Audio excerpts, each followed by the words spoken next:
رب العالمین فرمائی کہ دغه قرآن حکیم چې په عربي ژبه کې تاسو ته ما نازل کو دغه قرآن په ذریعہ د تاسو ته یو ډیره خشتا او مزیدار واقعه ذکر کو او نبی علیہ السلام ته الله فرمایي چې مخکې د دې واقعې ذکر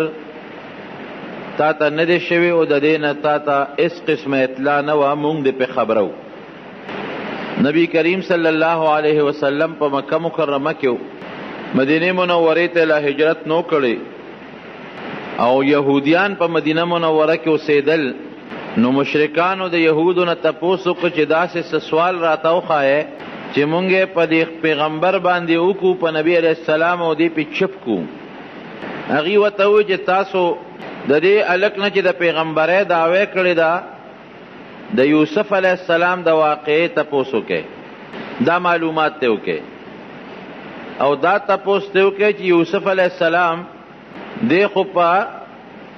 شام کې اوسېده بنی اسرائیل د دې اولاد دی نو دوی مصر ته څنګه منتقل شو بنی اسرائیل چې کم یهودیان ځان ته بنی اسرائیل دی او دغه قوم دی نو یوسف علیہ السلام او دغه پلار خو شام کې اوسېدل دي مصر ته څنګه رالل د دې تپوس ته وکړئ او د یوسف علیہ السلام پوره تپوس ته وکړئ د هغه واقعات چې هغه درته بیان کړي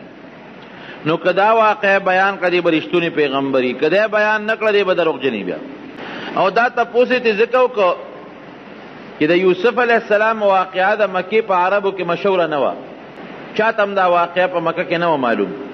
او یهودیان او عیسایان هم په مکه مکرمه کې نو چې پیغمبر علیه السلام یې تپوس وکړي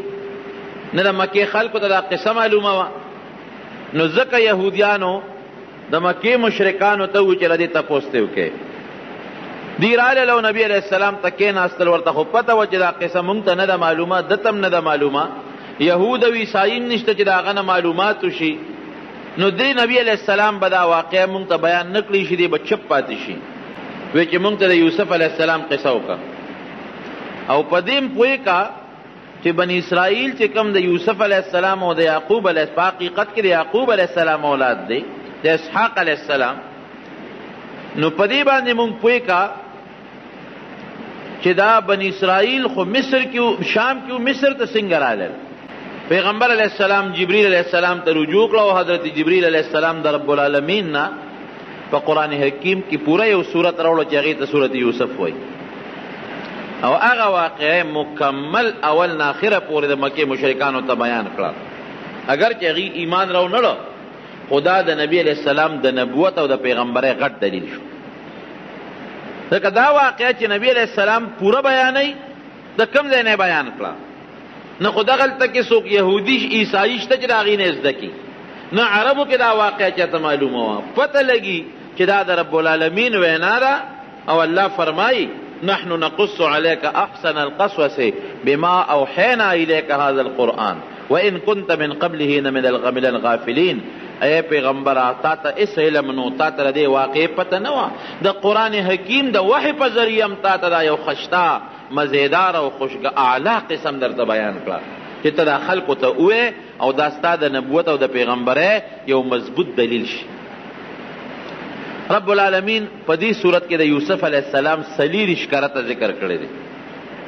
او د یوسف علیہ السلام واقعه پوره په دې صورت کې ذکر ده په بل صورت کې د یوسف علیہ السلام قسم نه ده ذکر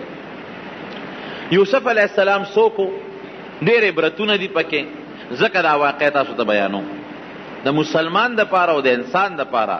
او خصوصا د نبی علیہ السلام د امت دپاره په دې کې ډېرې د الله تعالی د قدرت او زمونږ د عبرت نښې دي چې هغه راته یو زه ورسره بیانوم یوسف علیہ السلام چې د هغه د پلار نوم یعقوب علیہ السلام دیم پیغمبر او پلار هم پیغمبر د یعقوب علیہ السلام د پلار نوم اسحاق علیہ السلام او د اسحاق علیہ السلام د پلار نوم ابراهیم علیہ السلام نو یوسف علیہ السلام د ابراهیم علیہ السلام د نوسی زوی شو څه ته چې زمونږ پښتانه کړوسې وایي په خپله پیغمبر پلار پیغمبر نیکې پیغمبر د نیکه پلار پیغمبر او یو ځل د پیغمبر علیہ السلام نه تپوس کېږي چې بهترین او کریم او عزتمند انسان څوک دی نو پیغمبر علیہ السلام ورته فرمایي الکریم ابن الکریم الکریم ابن الکریم ابن الکریم ابن الکریم، یوسف ابن یعقوب ابن ابراہیم ابن اسحاق ابن ابراہیم. عزتمن چې پلاریم عزتمن دی، نیکیم عزتمن دی، او د نیکه پلاریم عزتمن دی. هغه څوک دی؟ یوسف دی. یوسف ابن یعقوبا، یوسف د یعقوب علیہ السلام زوی، یعقوب د اسحاق علیہ السلام زوی، او اسحاق د ابراہیم علیہ السلام زوی. دا زوی دا هغه پلار، دا هغه نیکه، دا هغه د نیکه پلار، د دې عزتمن خاندان د آدم علیہ السلام په بچو کې بل څوک نه دی تیر شوی. یعقوب علیہ السلام اوسېده کوم ځای؟ په فلسطین کې، موجوده چې څه فلسطین ورته وي، د بیت المقدس په خوا کې، او دا د شام علاقه وه. د یعقوب علیہ السلام 12 زامنو. یوسف علیہ السلام د دې یو بل ورور بنیامین، دا خپل منځ کې سکرونو، پلار یې یو مور یې یو، او دا باقي 10 رونه چې د دوی کوم دا د دې میرني رونو، پلار یې شریکو او میندې جدا وي. رب العالمین یوسف علیہ السلام لا داسې صفتونه ورکړیو او ناشنا حسن الله ورکړیو چې د پلار وسره غیر اختیاري محبت او مینه د یعقوب علیہ السلام. د پلار ټولو بچو سره مینه، لیکن بعضې بچې قدرتی طور غیر اختیاري طور پلار ته نسبتا ګرانی د نورو بچو په نسبت. نو کم محبت چې د اختیار نه باری د زړه مینه په هغې رب العالمین نیول نه کوي. نو یعقوب علیہ السلام ته خو پته و، اخلاق ورته معلوم د یوسف علیہ السلام، او دا یعقوب علیہ السلام خو پیغمبر مو، هغه ته دام پته و چې دا ما دا نوسې، دا ما دا زوی یوسف دکې هغه نښې دي صفتونه لري چې دنه به رب العالمین یو لوی سړی جوړوي، پیغمبر به ته الله جوړوي. په دې وجه سره مینه نور هم زیاته وه. او په کشرانو زامنو کې دا کشر زوی بل مور یې وفات شوې وه. د یوسف علیہ السلام خپله مور او د بنیامین خپله مور وفات وه، او بیا د دوی ترور د مور خور هغه یعقوب علیہ السلام په نکاح غشتې وه. نو چې کم بچې د هغه مور مړی نسبتا چې ښه پلاري، نو هغه بچې ورته داسې بې کس او بې سوکه ښکاري، نو د پلار په زړه کې د هغه مینه محبت نور هم زیاتي. نو سې خپل شرافت او اخلاق او خوبصورتي یې وه، او پکې د پیغمبرۍ هغه نښې نښانې آثارو، سې مور هم مړه وه. نو په دې نسبت د یعقوب علیہ السلام د نورو بچو په نسبت د یوسف علیہ السلام سره مینه زیاته وه. یو ځل یوسف علیہ السلام راغی او د پلار ته بابا ما بیګا خوب ولید، انی رأیت 11 کوكبا والشمس والقمر رأیتهم لی ساجدین. د شپې مې خوب ولید 11 ستوري او نور او سپومې دا ما ته په سجده پرېوته. چې پلار ته خوب بیان که، پلار خو پیغمبر اپوی شو، ورته وی بچې پام کوه ګورې دا خوب چاته بیان نه کړي. یا بنی لا تقصص رؤیاک علی اخوتک فیکیدوا لک کیدا ان الشیطان للانسان عدو مبین. بچې ګورې پام کوه چې دا خوب دې رونو ته بیان نه کړي، ځکه هغه ته پته وه چې زما د نورو زامنو د یوسف علیہ السلام سره حسد دی او بغض دی، او په دې وجه سره بغض و چې د پلار د سره مینه ولې زیاته ده، مونږ سره کم او د سره زیاته ده. پلار و سره محبت ولې کوي، د ده ولې زیات خیال ساتي. نو بچی اسم په زړه کې در سره بغض دی، حسد دی، او که دا خوب دی ورته بیان کا، نو ګورې هغه بغض او حسد یې نور هم زیاتېږي. هسې نه شیطان به یې درته ولمسوي دارونه، او تا ته سازش جوړ نه کړي، سکیم درته جوړ نه کړي او ضرر درته ونه رسوي. اب پې پوه شو چې دا 11 ستوري خو دا 11 رونه دي، او نور او سپومې د یوسف علیہ السلام دا مور او پلار دي. لکه ترورې په نکاح غشتې و پلار، نو بس میره مورم مورین. نو دا مور او پلار دا نور او سپومې او 11 ستوري دا دارونه دي، دا ټول بستا دا تعظیم او ستا د عزت طرف ته ټیټېږي او ستا عزت به کوي، دا به ټول ستا تابع کېږي په آخر وخت کې. نو بچې ګورې که دا خوب دې رونو ته ووایي، ورونو ته دا پته ولګېده چې موږ به آخر وخت کې د یوسف تابع کېږو، نو اسین در سره بغض او حسد دی، څه سکیم او سازش به درته جوړ کړي. لیکن دا خوب په یو طریقه د یوسف علیہ السلام رونو ته ورسېد، چې هغې ته ورسېد، هغې خپل منځ کې سره راغونډ شو 10 رونه، یو خو د خپل سکه دی نه زیاتي چې کوم 10 رونو هغه راغونډ شو، او په خپل منځ کې میټینګ او مشوره شروع کړه. یاره د یوسف سره دی خو زمونږ رور دی، پلار مینه ډېره کوي، زمونږ په نسبت خیال ډېر ساتي او ډېر محبت ورسره کوي، ډېرې ځان ته رانږدې کوي، دا خو زمونږ دا پلار ښه نه کوي. او دا فطري خبره ده چې د دوه یا درې زامنې د انسان او پلار یو سره مینه کوي، د دې نورو بچو بیا پلار ته غوسه کېږي، مور ته غوسه کېږي چې ښه ادم زوی دی او موږ دې زامن یو. د هغه ډېر خیال ساتي، زمونږ خیال نه ساتي، نو پلار ته غوسه کېږي او هغه ورور ته هم غوسه کېږي. دا یو انسان کې فطرتن یو سیس پروت دی، دا د انسان د فطرت تقاضا ده. نو هغه لس رونه غوسه و چې ښه مونږ خو لا مخکې نه ورته غوسه و چې پلار ورسره مینه کوي، محبت ورسره کوي، ځان ته ډېر رانږدې کوي، او دا خو لا سبا به دې لوی سړی به د ده نه جوړېږي، او موږ به ده ته سجدې کوو، موږ به ده ته ټیټېږو، راته سلامونه به کوو. دا موږ نشو زغملی. ښه څه به کوو؟ یو ورور یې وی اچې مړ یې کړو، اخوا به یې بوځو مړ به یې کړو. دې کې یو مشر ورور یهودا، دا د هغې لسو خپل ورور، هغه ورته وی نه ګورې پام کوې مړ یې نه کړي. که کم از کم زمونږ مهرنی ورور دی، خو ورور خو هم دی که پلار خو هم شریک دی، نو په وجلو هم نه پرېږدو کېږي، وجنو به نه نه وي خامخې وجنو. وی ګوری که مړم کو نو خبره د مرګ نه پټېږي، خامخا 15 کاله 10 کاله 2 کاله 20 کاله هر کاله چې نو پته به رستو لګي چې دې مونږ مړ که او زمونږ پلار پیغمبر هم دی، نو سبا به راته خیري وکړي،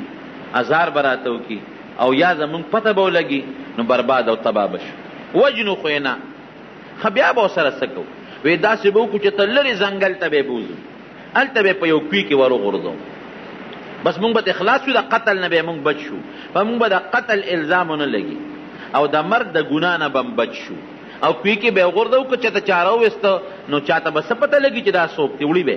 او که پکې مړ شو نو مړ دې شي پکې، د لاش به هم پته ونه لګي. که دلته یې وجنو خو لاش یې معلومېږي، بس کوي ته به یې وغورځو، خپل کار به کوي سره. خالته به یې څنګه بوځو؟ نو خپل منځ کې میټینګ وکړو، پلار له راغلل، وی بابا مونږ تاله راغلی، مونږ همیشه سیل کو او ښکار لځو، چکر لګو، او زمونږ دا کشر رور یوسف چې زمونږ ورسره ډېره مینه ده او ستا هم ډېر خوښ دی، دیم دې دله مونږ بوځو، چکر به پرې ولګو، منډې ترړې به ووایي، ښکار به وکړي، خوشحاله به شي. پلار ورته وایي نه بچې دې خو زه نه پرېږدم، ځان نه یې نه جدا کوم. بیا وله رالل بابا نه مونږ سره به دې خامخا پرېږدې او دې مونږ لازمن بوځو، او ته په مونږ یارېږي چې ده ته به مونږ څه ضرر ورسو، دا زمونږ رور نه دی، ته زمونږ پلار نه، تا به مونږ خفه کوو، دا خو زمونږ کشر دی، زمونږ رور دی، او مونږ غواړو چې دې مونږ بوځو، چکر پې ولګو، سیل پې وکړو. یعقوب علیه السلام ورته وایي انی اخاف ان یأکله الذئب وانتم عنه غافلون. بچې ګوره زه یارېږم، هسې نه شرمخې رانه ونه تښتئ، شرمخې ونه خوري، تاسو به په خپل سیل کې په منډو ترړو به یې غشي به ولې، اسونه به ځغلوئ، او هسې نه چې د ما دا بچې ده نه چې ته شرمخ ونه تښتئ، شرمخې ونه خوري. دا ولې یعقوب علیه السلام دا ټکې ولې و چې شرمخ به وتښتئ؟ یو خو په دغې ځنګل او په علاقه کې شرمخان ډېر زیات، او دویم د یعقوب علیه السلام دوی ته اشاره و چې تاسو شرمخان یې، تاسو یې رانه ونه خورئ، ګورئ تاسو شرمخان یې رانه ونه خورئ، ماتې نه کې، او یا په دې ځنګل علاقه کې شرمخان ډېر دي، نو هسې نه شرمخې ونه تښتئ. وی نه بابا هېڅ فکر چې ونه کې، او دې به مونږ سره منډې ترړې وی، چکرې به ولګئ، او مونږ به حفاظت کوو، په حفاظت به دله واپس راولو. چې پلار یې پوره مجبور کړو، نو دې ځان سره واغېسته. دې د 12 یا د 14 کالو په دغه وخت کې یوسف علیه السلام ځان سره په مخه کړ. نو د پلار په مخ کې خو به کله په یو مخ کولو او کله به په بل مخ کولو، کله به اوچت که په غېږ کې به ونیوه، او کله به بیا په ځمکه باندې کېنه، او پلار ورسره بار وته دې وجې نه. بچو ګورې ډېر پې یارېږم، تاسو خو زلمي، خو زما د دې بچي به ګوره ډېر خیال ساتئ. لسې مهرني وروڼه او یو دیش بنیامین دې پاتې شو، هغه وروسته دی لا ماشوم. د پلار چې تر څو پورې ورته نظر و، هغې پورې به یې دې کله یو یې اوږې ته او کله بلې اوږې ته، کله به یو ښکلو کله به بل ښکلو، خو چې کله د پلار د نظر نه غیب شو، د اوږې نه یې ځمکې له راوبرو، لته یې وله ورکړې، دیکې یې وله ورکړې. ده وی ښه تاسو خو زه د پلار نه څونه په مینه راوستم، په ما سیل او چکر یې لګوئ، اوس مې وهې نو د یو رور نه به یې بل رور له منډې کړې چې ما را دنه خلاص کا، نو هغه به ولې لته ورکړه، ځمکې له به یې راوبرو، نو بل له به یې منډه کړې، نو هغه به لته ورکړه، نو بل له به یې منډه کړې، نو هغه به لته ورکړه، نو بل له به یې منډه کړې، لکه بال غوندې چې خلک یې پلته وي، دقسې پلتو به یې و. او ورته به څه وې وې ځکه نو اوس هغه 11 ستورو ته دی واس که چې دې رانه خلاص کړي هغه نور او سپومې ته دې ووایه چې اوس دې رانه بچ کړي ته خو ما ته به نور او سپومې 11 ستوري سجدې لګئ هغې هم پوه شو هغه هم د پیغمبر بچي و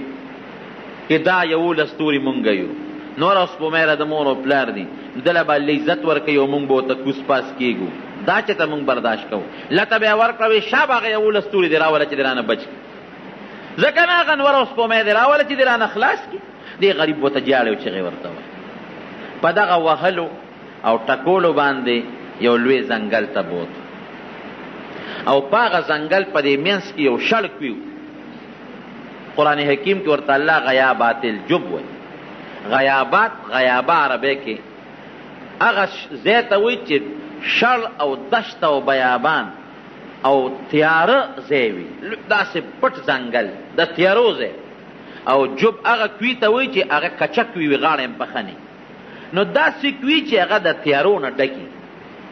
ډېر اوږد کوي هغه غرید علاقه وه نو په هغې کې اوس هم په دې ممندو کې یا په دې نورو قبایلي علاقو کې تاسو که کویان وکتل هغه ډېر زیات جوړ وي هغې کوي ته یې ورسو باید نو چې کوي له به یې غورځو دیکه به یې ورکوله نو دې به ور پورې کلک ونښته ای ظالمانو ما څه ګناه کړې ده ما در سره څه بد کړي دي خوب خو ما لیدي دي نو په قصد خو مې نه دي لیدي دا خو ما ته الله پړه کې اچولی دي لته به یې وله په دا خېټه کې ورکړه د شا به هغه ستورو ته دې اواز کړه چې اوس دې رانه خلاص کړي هغه نور او سپومې ته دې اواز کړه چې دې رانه بچ کړي نو دې به پورې نښتې او نه به جدا کېده نو کمیس یې ته ویسته او لاسونه یې وله شاته وتړل خپې یې وله وتړلې او اوچت یې کو په درز باندې کوي ته وغورځو دا رب العالمین په خپله دا واقع قرآن حکیم کې ذکر کړي چې کوي کې وغورځو رب العالمین څه چلو روایاتو کې راځي چې جبریل علیه السلام ولا الله راولېږي چې دې سینګ وغورځو جبریل علیه السلام کلک ونیو په کوي په دا میانس کې چې دې کاڼي ته یو بوته ونه رسېږي او د کوي په دې ډټ کې په دې غاړه کې یو تیږه راوتې وه جبریل علیه السلام اوچت واغشت اس قسمه تکلیف ورته ونه رسېد او په هغه تیږه باندې کېنه او چونکې ردنه یې جامې ایستې وې کمیس او پرتوب دواړه یې تیستې و د جنت نه ولې یو مزېدار او خشته ښکلې د ریخمو کمیس راوړی و هغه کمیس یې ورته واچو او ورته څه وی وی اس فکر چې ونه کړي د رب العالمین د طرف نه مونږ به تا د دې کوي نه وباسو دا د الله حکم دی او دا رونه د دوی دا سکیمونو باندې به تا مونږ خبره وو دي رونو ته به دې پته لګي بیا دا واقع به مونږ په دوی باندې ښکاره کوو یوسف علیه السلام بس په هغه کوي کې کېناست چې دا کم مشر ورور یهودا دې لږ لسوان دی دې به د دې نورو رونو نه پټ راته او څه ډوډۍ موډۍ به یې راوړله ورته به یې غورځوله اواز به یې ورکړه ډوډۍ به یې ورغورځوله اوبه به یې وله راوړه یو لوښي کې هغه به یې ورته ورغورځوله یو ورځ ورپسې راغی په بله ورځ راغی یو څو ورځې پرله پسې چې راغی چې څو ورځې تېرې شوې چې دې راغی اواز یې ورکړه یوسف ولا اواز نه ورکړه بیا اواز ورکړه یوسف بیا ولا اواز ورنه او بس وی معلومیږي دا چې زمونږ غرور په دې کیو کې چې ته مړ دی مړ شوی دی قدرت رب العالمین چې څوک بچ کوي د چا پلار ورته نقصان نشي رسول دا زمونږ ایمان دی چې الله د انسان ملی او د الله امداد کوي د دنیا یو طاقت هغه ته نقصان نشي رسول دا الله خپل قدرت ښیي لقد کان فی یوسف و اخوته آیات للسائلین د عبرت نښې دي پکې د یوسف علیه السلام او د ده د رونو په دې واقع کې یو قافله په دې لاره راتېرېدله نو دې قافله کې به بعضې کسان دو چې هغوی به ګیا پسې ګرځېدل چا به څارویو به کول څوک به اوبو پسې ګرځېدل نو کومه ډله چې د دې قافلې هغه په دې باندې ماموره وه چې تاسو لاړ شئ اوبه وګورئ هغوی چې راغلل ته کوي وکړ زر یې بورقه راواغېسته او هغې کوي ته ښکته کړه چې کوي ته یې بورقه ښکته کړله او بورقه ویښته ورسوله نو یوسف علیه السلام سره بورقه وجنګېدل بس پړی پورې دې کلک ونښته هغه به غټه بورقه وه یو کس به نه شوه رایستی ابه په پنځو شپږو کسانو بلکې د دې نه پس زیاتو به هغه بورقه خلکو رایسته اوس هم په دې اوږدو کویانو باندې غټې غټې بورقې وي چې دوی بورقه رایسته ده بورقه درنه ده خیر په ډېر زور او په وجودونه هم هغه زمانه کې د خلکو مضبوط پهلوانان په ډېر زور او په ډېر لوی طاقت باندې بورقه راوچته کړه چې راوچته یې کړه اوس یوسف علیه السلام ورپورې نښتل ښه مزېدار خشته ټیک ټاک جمدې روغ صحت والا چې راویې ویسته ورته یې وکتل یا بشرا هذا غلام او خوشحاله شو دا خو مزېدار خشته هلک دی ډېر زیات خوشحاله شو یو خو په دې خوشحاله شو چې یو مزېدار خشته هلک راته الله راکړي او هغه زمانه د غلامانو وه غلامان به خلقو خرڅول یو خشته هلک دی زه بس دا به مونږ خرڅ کړو او بلا پیسې به پرې وګټو لاړل نورو ملګرو ته الو مونږ خو دغه د کوی نه په برقه کې هلک یې نښتې دی هم راویست او ډېر خشته او خوبصورت هلک نور ملګري هم خبر کړ وی بس چپ شي غږ مه کوئ ګو به ځو یو ښار ته کومه طرف ته چې زمونږ قافله ځي او په هغه ښار کې به مونږ خرڅ کړو بلا پیسې به راله وګټو یهودا چې کوی ته ډوډۍ غورځوله دی ونه مونته یو خوا بل خوا یې منډې ترلې شروع کړې چې دې چا راوښکې دی او که مړ دی په دې کوی کې چا ورته څه کې یاره وی هسې ګرځم دلته خو څوک نه دي راغلی وی یو قافله هغه ځای کې ناسته ده چې دې ورغلې دی هغه قافلې والا هغې ته یې کتلي دي یوسف علیه السلام یې څه کړی بس ورمنډه یې کړې وی دا هلک مونږ له ماله راکړي هغې ورته وی دا خو هلک مونږ تاله نه درکړو وی نه دا زمونږ غلام دی زمونږ برایې دی او په یوسف علیه السلام یې دبه وکړه ګورې که ال دې ووایي نو دې د سرمن وباسو وجنو دې پرېږدو دی رونه یې خبر کړه او قافلې والا ته وایي چې دا زمونږ غلام دی او زمونږ نه دې تښتېده را تښتېده به دې کوی کې مې غورځولی دی او ډېر بد اخلاقه دی او ډېر بدخویه دی او غلا غلطي به یې زمونږ نه کوله مونږ له خپل غلام راکړې قافلې والا ورته وایي نه مونږ یې نه درکوو خیر جوړه په دې وشو چې دا به در باندې مونږ در خرڅ کړو بس قافلې والا ولا 12 درهمه ورکړل او څوک 13 درهمه یادوي معمولي لږې پیسې وشروه بثمن بخس دراهم معدوده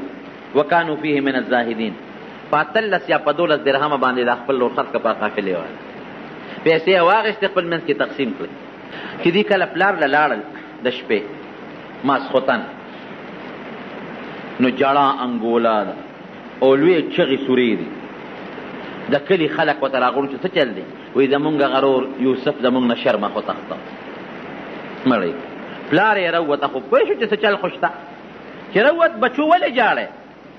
وی بابا مونږ نه هغه استاذ وی یوسف چې دی نه هغه شرمخ وتښته او په یو روایت کې راځي چې یو شرمخ دوی رانیولی و هغه کې پړی اچولی او یعقوب علیه السلام لی راوسته وی شرمخ رانه استاذ وی وتښته وی شرمخ زما تاسو ته ما نه وي چې شرمخ زما زوی به نه تښتی او تاسو به غفلت کوئ وی نه بابا مونږ هم ډېرې منډې وایې د مو والې اخره کې دې ستړی شو جامو ته هم کېنم نو مونږ منډې ترړې والې چې مونږ راتلو شرمخ دې تښتولی و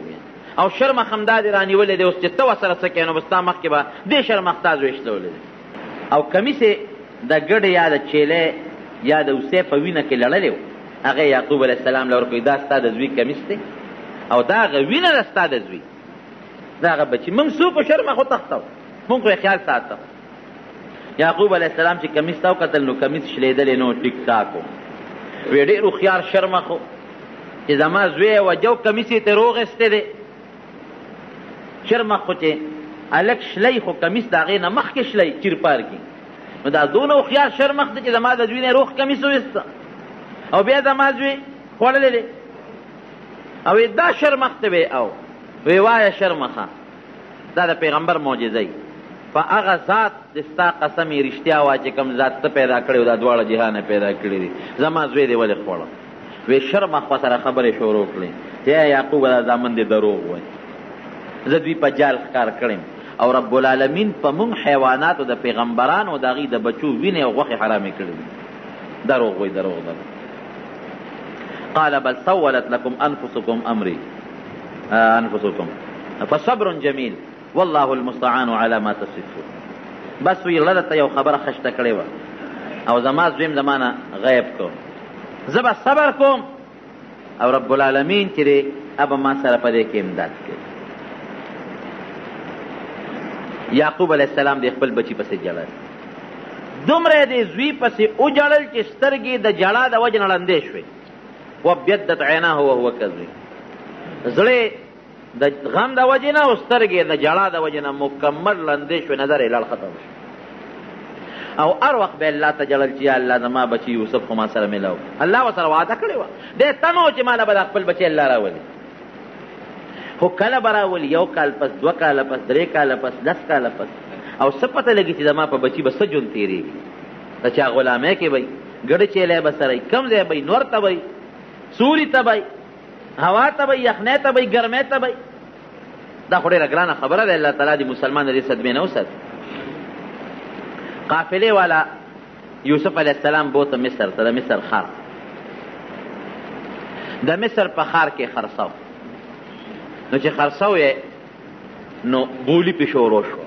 نو چې نبی علیہ السلام فرمایي چې رب العالمین د دې دنیا نیم حسن ورکړو دی به څونه خشتو بل پکې خشتو صاف الله ښودي خشته اخلاق پکې الله ښودي نو بولی پې شروع شوه نو قیمت یې دې حد ته ورسېده چې یو سړي پکې یو سوداګر وی چې د ده دې به په تله کې واچو نو چې څومره سره زر د ده د وزن برابري په هغې ظالم دې حد ته قیمت ورسېده په لاره باندې د مصر وزیر خزانه تېرېده عزیز مصر چې هغو قتل بولی شروع دا و خلک صفتونه هم کوي تماشې هم خلک راغلی دي هلکه وایي څه چل دی وایي دا یو قافلې والا چې یو غلام راوستی دی خرڅی دی دا دومره ګڼه ګوڼه دا ده څه ده وایي هغه ډېر زیات خشتا لږ دی و ډېر خوبصورته دی او ډېر خو اوصاف والا دی نو د هغه قیمت چا سره نه برابرېږي او بولي پې شروع ده چې عزیز مصر د مصر وزیر خزانه ورغې ورته وکتل قدرتي رده مینه ورسره رب العالمین پیدا کړي اوس الله څه کوي د پیغمبر د غیږ نه الله کوي ته ورسوه کوي د ویښ نه رب العالمین د بادشاهۍ دربار ته اوس رسوي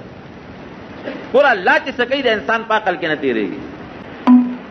بهر کیف چې دی بادشاه ورته وکتل محبت پیدا شو وی څونه ته بولي ورسېدله وی دا مخامخ سوداګرې اخلي او دی وایي چې د دې په تله کې باچومو چې څومره سره زر د ده سره په تله کې په وزن کې برابرېږي په هغه یې اخلي وزیر خزانه وی عزیز مصر وی زه د دې نه پر زیات والم وی په څو یې اخلي وی چې دا مالک یې څومره غواړي په هغه یې مو مانګي قیمت ته چې څومره پیسې غواړئ بس هغه وایي چې دا لږ د نه دوال هغه وی ښه دومره د دې نه زیات سره زر او دومره دراهم او دنانیر بس حکم یې وکړه هغه پیسې وله ورکړئ او یوسف علیه السلام یې ځان سره پاس باندې سور کو کور ته یې بوت رب العالمین د بادشاهۍ دربار ته ورسېد ښځې له یې بوته د ښځې نوم یې زلیخه دی وی ښځې او ماشوم مې راوست او ډېر خالق دی ځان سره یې لویوه او تربیت یې کوه خو د دې عزیز د دې وزیر خزانه د مصر بچې نشته نارینه اولاد یې نشته وی داسې کار دی چې دا لږ ډېر ښه دی مونږ ته په ده باندې الله تعالی ډېره فایده ورسوي هغه دا دی چې مونږ به دې خرڅ کړو ډېرې لویې پیسې به رالو کړي او که د ښو اخلاقو خاوندو په بچیوالی په زویوالی به یې ځه وساتو یا به ځان سره بچي کړو او که بچی نی نو خرڅ به کړو نو مونږ ته به دومره فایده ورسوي چې زبردست تجارت کې به مونږ ته ډېره لویه ګټه به ورسوي چې زلیخې ورته وکتل د هغې ورسره مینه د دې خاوند په نسبت د هغې نه هم زیاته شوه یاره سړیه داسې به وکړو چې د تجارت دا نوم به تېره منځه وباسو لوی به یې کړو اسیم زما ستا زوی نشته به دا زمونږ زوی شو وی ډېره ښه ده ښځه اخوا په یوسف علیه السلام په یعقوب علیه السلام په پلار یې غم تېرېږي اخوا د بچو هغه د بغض او د حسد هغه دروازه الله کولاو کړه هم په پلار معلومه شوه دې خوا دې کوي ته ورسېد سوداګرو راوویسته په مینه او په محبت باندې رب العالمین د هغې لږې مینې محبت د وجې نه هغوی ته څومره پیسې ورکړې او دې خوا رب العالمین د بادشاهۍ دربار ته او د یو وزیر کور ته راوسته الله ګورې دا ښیي ډېر زیات عبرتونه دي پکې یو خدا چې په لویو خلکو څومره لوی خلک وي هغه مره مشکلات او غمونه پې ډېر راځي لکه په یعقوب علیه السلام څومره غمونه راغلل او دویم دا چې په بچي باندې یوسف علیه السلام نه وروسته رب العالمین ډېر لوی سړی جوړی نو څومره پریشانې او مصیبتونه پې راغلل الله قرآن حکیم کې فرمایي ان مع العسر یسرا ان مع العسر یسرا دا طالبان پې پوهېږي چې سختي لږه ده او هغې سره اساني ډېره زیاته رب العالمین راولي او پښتانه مو یې که نه وایي سختې پسې راته نو په یوسف علیه السلام رب العالمین دومره سختي راوسته کوي ته ورسېد د هغې نه پس به الله راته راولي دا هم تا ته الله یو عبرت او یو سبق ښیي که در باندې پریشاني راشي او سختي راشي نو الله ته فریادونه شروع کا ګیلې او شکوې د الله نه مه کوه فریاد شروع کا رب العالمین به د هغه سختي او هغه مصیبت په خوشحالو باندې بدل کړي او بل لوی عبرت پکې څه دی ګورې بغض او حسد ډېر خطرناک شی دی د یعقوب علیه السلام رونو بچو د خپل رور یوسف علیه السلام سره بغض او حسد شروع کړ نو نقصان یې چاته شو ټیک ته ظاهر کې پلار ته هم ضرر ورسو رور ته هم ضرر ورسو لیکن د رب العالمین په نیز مختورن څوک شو همدغه د یعقوب علیه السلام زامن د یوسف علیه السلام رونو ګورې بغض او حسد ډېر خطرناک شی دی، ډېره لویه ګناه ده. چې مصر ته ورسېده، د مصر د وزیر خزانه د عزیز مصر ښځې ورسره رب العالمین انتهایی محبت پیدا کو، ډېر زیات پرې یوسف علیه السلام خیال ساته لکه د خپل زوی په شان دی. هلته پې رب العالمین بل امتحان راوست. ګوره د نیکانو زندګي د امتحاناتو ده او بیا د پیغمبر ټول ژوند د امتحاناتو نه ډک. هلته پې الله داسې امتحان راوست چې د مصر د بادشاه دا کومه ښځه ده د دې وزیر خزانه هغه پې مینه شوه، د هغې ورسره محبت او مینه پیدا شوه. یوسف علیه السلام به ترې ځان ساته. یو ځل هغې سکیم او سازش جوړ کړ، د هغې محل او په هغې هم ډېر خوبصورته ښځه، هغه محل په 7 دروازو دننه یو کمره وه. اوس هم د دې لویو خلکو چې کوم محلات دي اول یو ګیټي، ورپسې بله دروازه ورپسې بله دروازه، نو په 7 ګیټو په 7 دروازو کې دننه د هغې ځان له یو کوټه وه، هغې ته یوسف علیه السلام دننه کړي او دروازې یې ټولې جرنده کړي او ځان یې ورته ښایسته خوبصورته ډولې کړي. ورته وایي یوسفه دا ویښته دې څونه ښایسته او مزېدار، وی که مړ شم د ټولو نه مخکې به دا ویښته رانه دوړېږي. وی سترګې دې څومره ښایسته دي، وی که مړ شم دا به اوبه شي په دې سینه به مې روبېږي. وی دا سرمنه وجود دې څومره ښایسته او خوبصورته دی، وی که سا رانه وته دا به چینجي ونیسي او بین به کوي. ګوره څونه ښایسته جوابونه یې وله ورکړل چې نه زه په ویښتو نازېږم، نه په سترګو نازېږم او نه په دې وجود نازېږم. دا حقیقت دی. ګوره ناګانه زلیخې ورته لاس واچو، چې لاس ورته زلیخې واچو، رب العالمین قرآن حکیم کې فرمایي ولقد همت به وراودته التي هو في بيتها عن نفسه وغلقت الابواب. د کومې ښځې په کور کې چې یوسف علیه السلام اوسېده هغې ته د ګناه مطالبه وکړه او دروازې یې بندې کړې، ابواب جمع د دروازې یې بندې کړې. وقالت هیت لک، مطالبه ته وکړه او ورته څه وایي قال معاذ الله انه ربي احسن مثواي. فام کو د الله نه یریږم، د الله نه پنۍ غواړم. حالانکه زلمی دی، ځوان دی، د پیغمبر طاقت هم مضبوطي، ښځه هم د بادشاه ښځه ده، هم خوبصورته ده، هېڅوک هم نشته، میدان هم خالی دی. وی د الله نه یریږم، د الله نه د الله په ذات د دې ګناه نه پناه غواړم. او یو حدیث پاک کې راځي چې رب العالمین دغه وخت کې یعقوب علیه السلام ورته مخامخ کړ او په دې سینه کې داسې یو غزار ولا ورکړ. بهر کې هر څه چې خو رب العالمین د یوسف علیه السلام په زړه کې د هغه ګناه نه، پیغمبر د ګناه نه محفوظ وي، ښه د نبوت نه مخکې هم الله د ګناه نه ساتي او د نبوت نه وروسته هم. چې دې لاس ور واچو هغه ته منډه کړې، چې منډه یې کړه قدرتي ورته دروازه کولو شو. ګوره د ګناه نه چې ځان ساتي الله به امداد کوي. چې منډه یې کړې بله دروازه کولو شو، وواړه دروازې ته به یې ګني چا ورته کولو کړې، خو چې بار اووت د دې زلیخې خاوند ولاړو او شاته نه دې ونیو کمیس یې وله وشلم، د شا د لمنې ته وشلو چې څنګه. او دا زلیخه ورپسې ده، هغه خپلو ناروا او هغه خپل خواهش په مخه اغشتې، دا ورپسې منډه ده او دې ته مخکې دې لمنې ته وشلو. خو چې دواړه ووتل د بادشاه اوس عزیز مصر مخامخ ولاړ دی چې هغو قتل اوهو دا د ما ښځه څه کوي، دا هلک ته مخکې دی او دا ورپسې ده. هر څه ولیدل. یوسف علیه السلام خو یارېده، خدای خو بچ که الله ورته عزیز مصر زما ګناه ګورې نشته، ښه دا یې زه ترې راوتښتېدم او ستا دې ښځې ما نه مطالبه کوله او د ما نه کمیس مشله و، زه ترې راوتښتېدم. خو هغه ښځه څه وایي، هغه ملامته شو ځکه هر څه خاوند په خپلو سترګو ولیدل. او ورته څه وایي، وی نه بادشاه سلامت، داسې هلک دې راوستل چې د ما نه یې مطالبه وکړه او ما ورپسې رانه وتښتېد، راومینې وتښتېد رانه، ما نه وتښتېد، ما نه د ګناه مطالبه کوي او ما راونیوه خو رانه راوتښتېد. اوس به څه کېږي؟ ښځه وایي ما ته یې لاس راچولی، ما ته ځان وساته او د رانه منډه کړې. او یوسف علیه السلام وایي نه ما ته یې لاس راواچو، زه ترې راوتښتېدم، د ګناه ته مطالبه دې کوله. عزیز مصر اوس دې وخت کې پریشانه ده چې اوس ګناه د یوسف ته او که ګناه د ما د ښځې ده. یوسف علیه السلام ورته وایي چې صاحب داسې کار وکړه چې زما ګناه نه ده، د دې ګناه ده، دې ما ته لاس راچولی، زه ترې راتښتېدلې. هلته کې یو ماشوم یو سړي سره په غېږ کې ماشوم بچی، داسې ماشوم بچی چې لا پیر وي د مور. هغه ماشوم الله ګویا که وشهد شاهد من اهلها ان كان قميصه قد من قبل فصدقت وهو من الكاذبين وان کان قمیصه قد من دبر فکذبت وهو من الصادقین. هغه راکوټ ماشوم الله گویا او ماشوم هم د یوسف علیه السلام نو چې هغه د حپرو کې هغه د زلیخې د خاندانو. وی عزیز مصر بادشاه سلامت، زه یو فیصله کوم. خلکو وی او ماشوم ته ګوره د تی او د هغه خبرو ته ګوره، ټول ورته مخکې ته څه فیصله کوي؟ وی د یوسف کمیس وګورئ، که کمیس لمنې مخکنه شلېدلې وه نو بیا دې دروغجن دی او زلیخه رښتونې ده، ځکه مخکې کمیس خو هله شلېږي چې ده عمله کړې ده په زلیخې او د هغې اړه نو هغې به تې جامې شلولي چې ما ته مه رانږدې کېږه. او که کمیس یې لمن شاته شلېدلي نو معلومېږي دا چې غلطي د زلیخې ده او یوسف ګورې پاک دی. زه چې تا سره جګړه کوم او زما کمیس لېږي د مخې به شلېږي، او چې ته راپسې نښلې او زه درنه منډه وامه نو چې ستا غلطي نو بیا به زما لمن شلېږي. وګورئ لمن مخکنی شلېدلې ده او که وروستنی شلېدلې ده. فلما رأى قميصه قد من دبر قال انه من كيدكن ان كيدكن عظيم. او چې کمیس ته وکتل شاته لمن شلېدلې وه. ماشوم خو رښتیا وایي که چرتې زلیخې غلطي د یوسف و تا ته یې لاس اچولی وې د مخکې ګریوان به شلېدلی و، دا خو د شاته لمن شلېدلې ده. معلومیږي دا چې تا لاس ور اچولی و دننه منډه والی ده. انکې ستاسو سکیم و مکر چې دی دا ډېر خطرناک دی. زما ډو غږ ونه که خو مې داسې قسمه خلک په ښځو کمزوري وي. یو ټکې ووې یوسف اعرض عن هذا واستغفري لذنبك انك كنت من الخاطئین. یوسف علیه السلام ته وایي ای یوسفه پام کو دا خبره بار مشوره نه کې ګورې،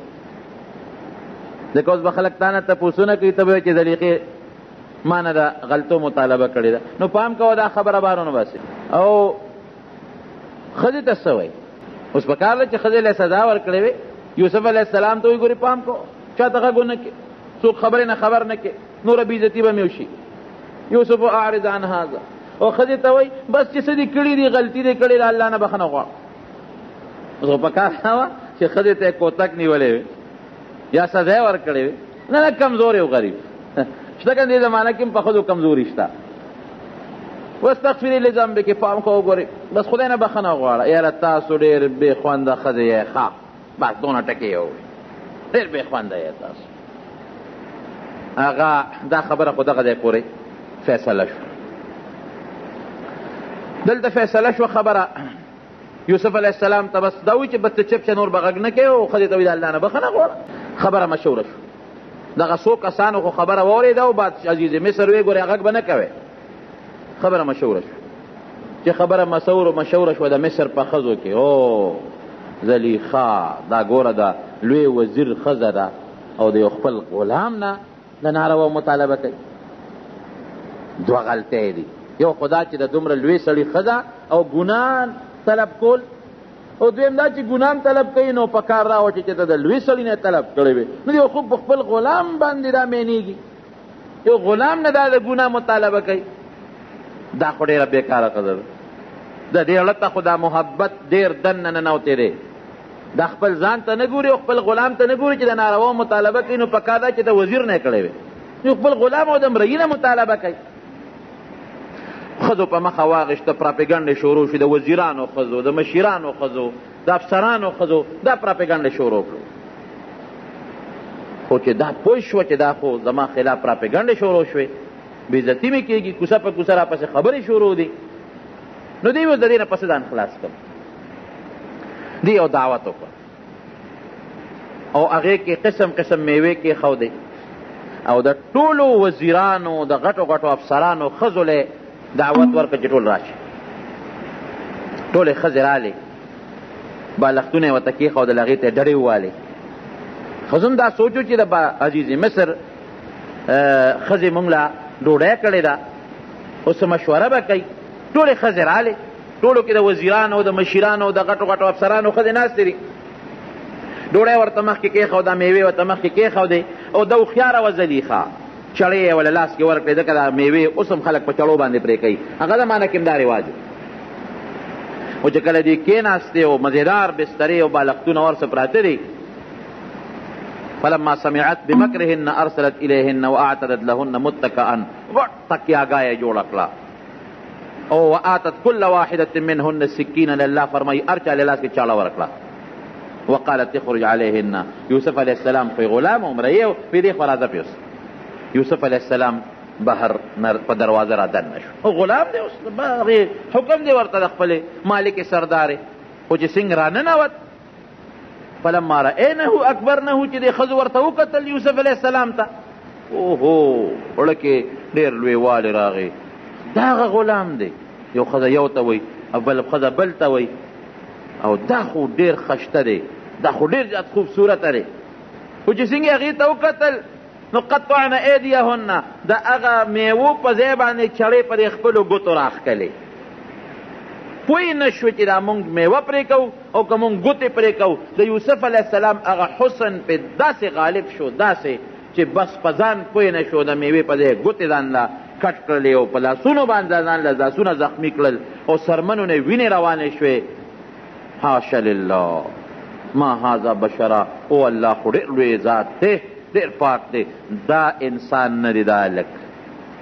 دا فرشته ده، او په فرشتو کې هم ډېره د عزت او ډېره مزیدار او ډېره خشته او خوبصورته فرشته ده، د انسان نشي کېدی. لاسونه یې بلکل پرې کړل، د هغه د حسن نه دونه متاثر شوی، د انسان نه داسې فرشته معلومېږي، مقربه فرشته او عزتمنده فرشته معلومېږي. زلیخه دغه ځای کې ډاډه شوه. تاسو زه ملامته کولم، ما خو لاسونه لا نه دي پرې کړي، تاسو خو ګوتې پرې کړې، ما باندې خو دومره اثر نه دی شوی، ما خو ته انسان ویلی دی، تاسو خو فرشته ورته وې. بس فورا زلیخه دغه وخت کې ډاډه شوه چې د ښځو هغه خبرې دې سره ختمې شوې. ښځو تسلیم کړله چې زلیخې تا اوسه پورې لاس نه دي پرې کړی، که ستا په ځای مونږ دا دې لاسونه پرې کړل، تا خو ته یو ځل چېته مطالبه وکړه، ستا په ځای که مونږ وې دې به مونږ نه کوم ځای کې بچ پاتې شوی وې. نو دا هغه ځای کې څه وایي، دا هغه ځای کې دې اعلان وکړو چې انا راودته عن نفسه فاستعصم، ما ته مطالبه کړې ده، بلکل ما ته مطالبه او طلب کړی دی. ډاډه شوه چې زه مجبور یم، خو ځان یې رانه بچ که. ولئن لم یفعل ما آمره لیسجنن ولیکونن من الخاسرین، که زما دا خبره ونه منله چې دا ما ته کومه مطالبه کړې ده، دا به خامخا یوسف علیه السلام زید سر ته رسوي، او که ویې نه منله نو جیل کې به یې چوم، او په جیل کې به لکه د ذلیلانو غوندې او تاوانیانو غوندې زندگی تیروي، نه یې پرېږدم جیل ته به ځي. बतासुला नासिर खान इस्लामी cassette house, बैरून कचहरी गेट, अशरफ रोड, सराय फकीर खान, पेशावर खार की द नासिर खान सर हर साथ मिलावीगी. پرېږده مې نه. او زمونږ دا طالبان دلته کې سوال کوي چې دا د جیل خبره یې څنګه وکړله، داسې په کار وه لکه یو سړی وایي که نه، که د ما خبره ونه منله نو مړ به یې کړم، که د ما خبره ونه منله نو زخمي به یې کړم، وبه یې وام، سزا به والا ورکم، دورې به ورکم، کوړې به ورکم. دې وخت کې دا نه وایي چې مړ کوم یا دورې ورکوم یا سزا به ورکوم، نه، که د ما خبره ونه منله جیل ته به یې لېږم. وایي زه جیل ته لېږل خو به یې بیا راوباسي که نه، خو یې معشوق و که نه، جیل ته لېږل خو نو دی پړه نه راتله چې زه ده ووایم چې دله به سزا ورکم، یا زه به یې مړ کم. په مرګ یوسف علیه السلام کم ځای پیرزو کېده، یا سزا او دورې والا کم ځای ورکوي، د هغې د خولې نه دورې لفظ وتل کم ځای کېږي، جیل ته به ولېږم، معمولي غوندې سزا والا ورکوم. بیا هم دا خبره داسې وکړه، زه خو جیل کې بله شل ورځې تېرې کړي، خو زما د اختیاره به بیا به سبا راوباسم. ښځو بیا ورته مجبوره، بلکل تا چې څه کړي دي ښه دي کړي. یوسف علیه السلام دغلته څه وایي، ربی السجن احب الی مما یدعوننی الیه، یا الله جیل ما له د دې ګناه نه بهتر دی، جیل مې خوښ،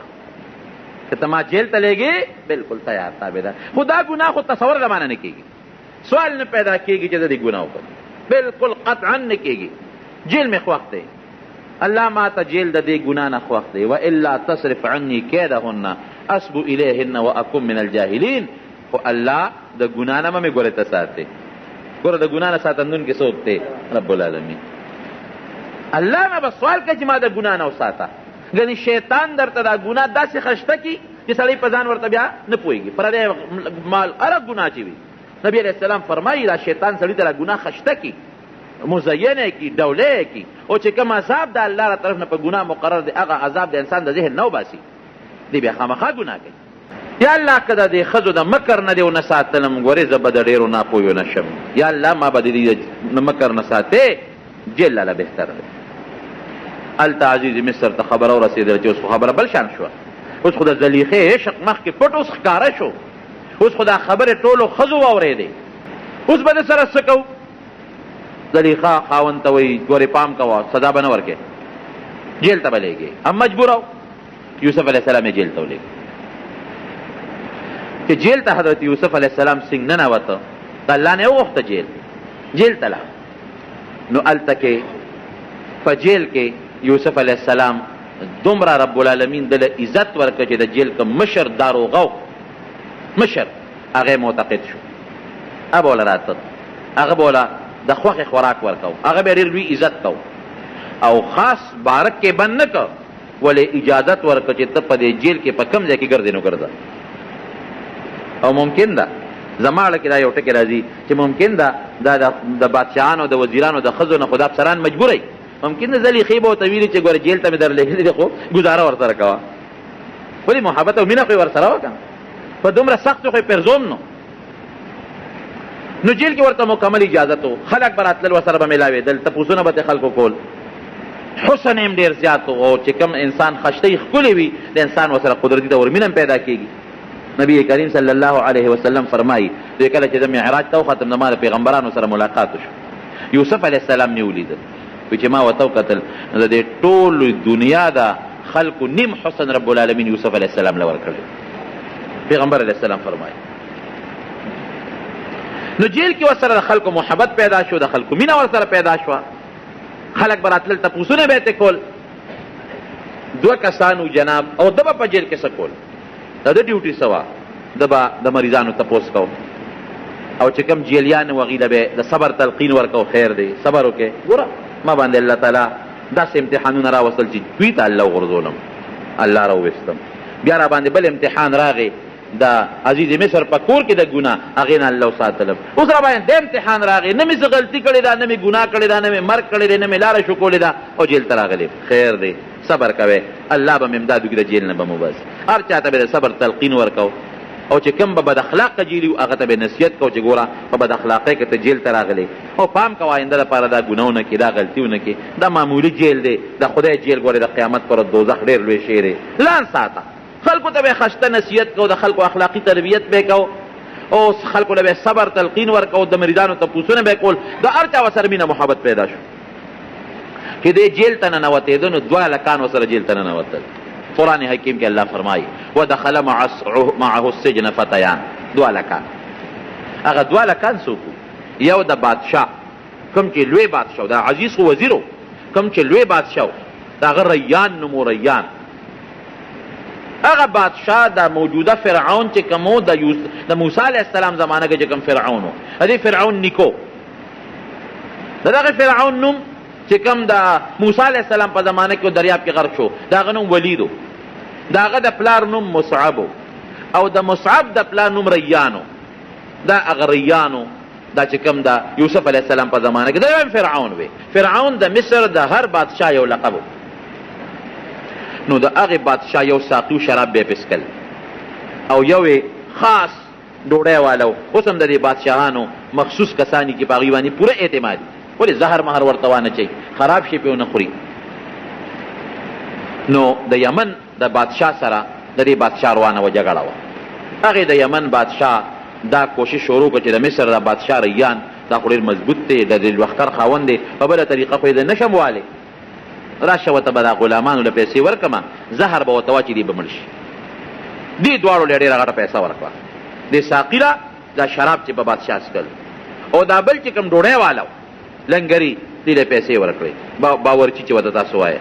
وی تاسو به په ډوډۍ کې ورته زهر واچې ته به په شرابو کې معمولي غوندې زهر واچې په بادشاه به دا خوراک او اوبوس کې چې دا مړ شي وی ډېره ښه خبره ده نو هغې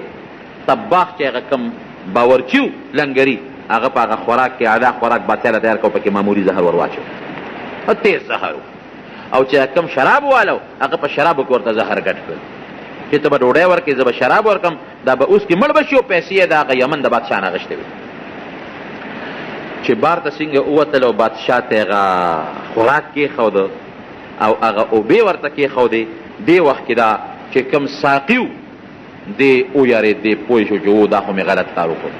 پیسې مې واخېستې دا خو مونږ د خپل محسن سره د بادشاه سره ظلم دی او ټګي ده زیاتې دی یاره زه خو دا شراب پې نه څکم خو دا بل ملګری پوه نه کړ زه خو پې نه څکم زما ټول عمر ښه ما سره احسان کړی دی او زما د بچو زما خیال ساتي، زه اوس په ده باندې شراب وڅښم، دا خو ډېره غټه ظلم دی او بې وفایي ده. نه هغه خو هغه شرابو چې کوم کې زهر اچولو هغه خو یې توی کړل او پاک سوچه شراب یې راوړل، پاک سوچه. او دې بل ته خو پته نه وه د ډوډۍ کې خو زهر اچولو، انا مقبوردار و چې هغه ډوډۍ کې ښوده او د شراب لاس کې نیولي دي او بادشاه نوړی ته ګوتې کړې، نو دا چې کوم شراب واله د پې بیا ویرېده. بادشاه سلامت یو خبره کوم دا ډوډۍ مه خوره. ولې لکه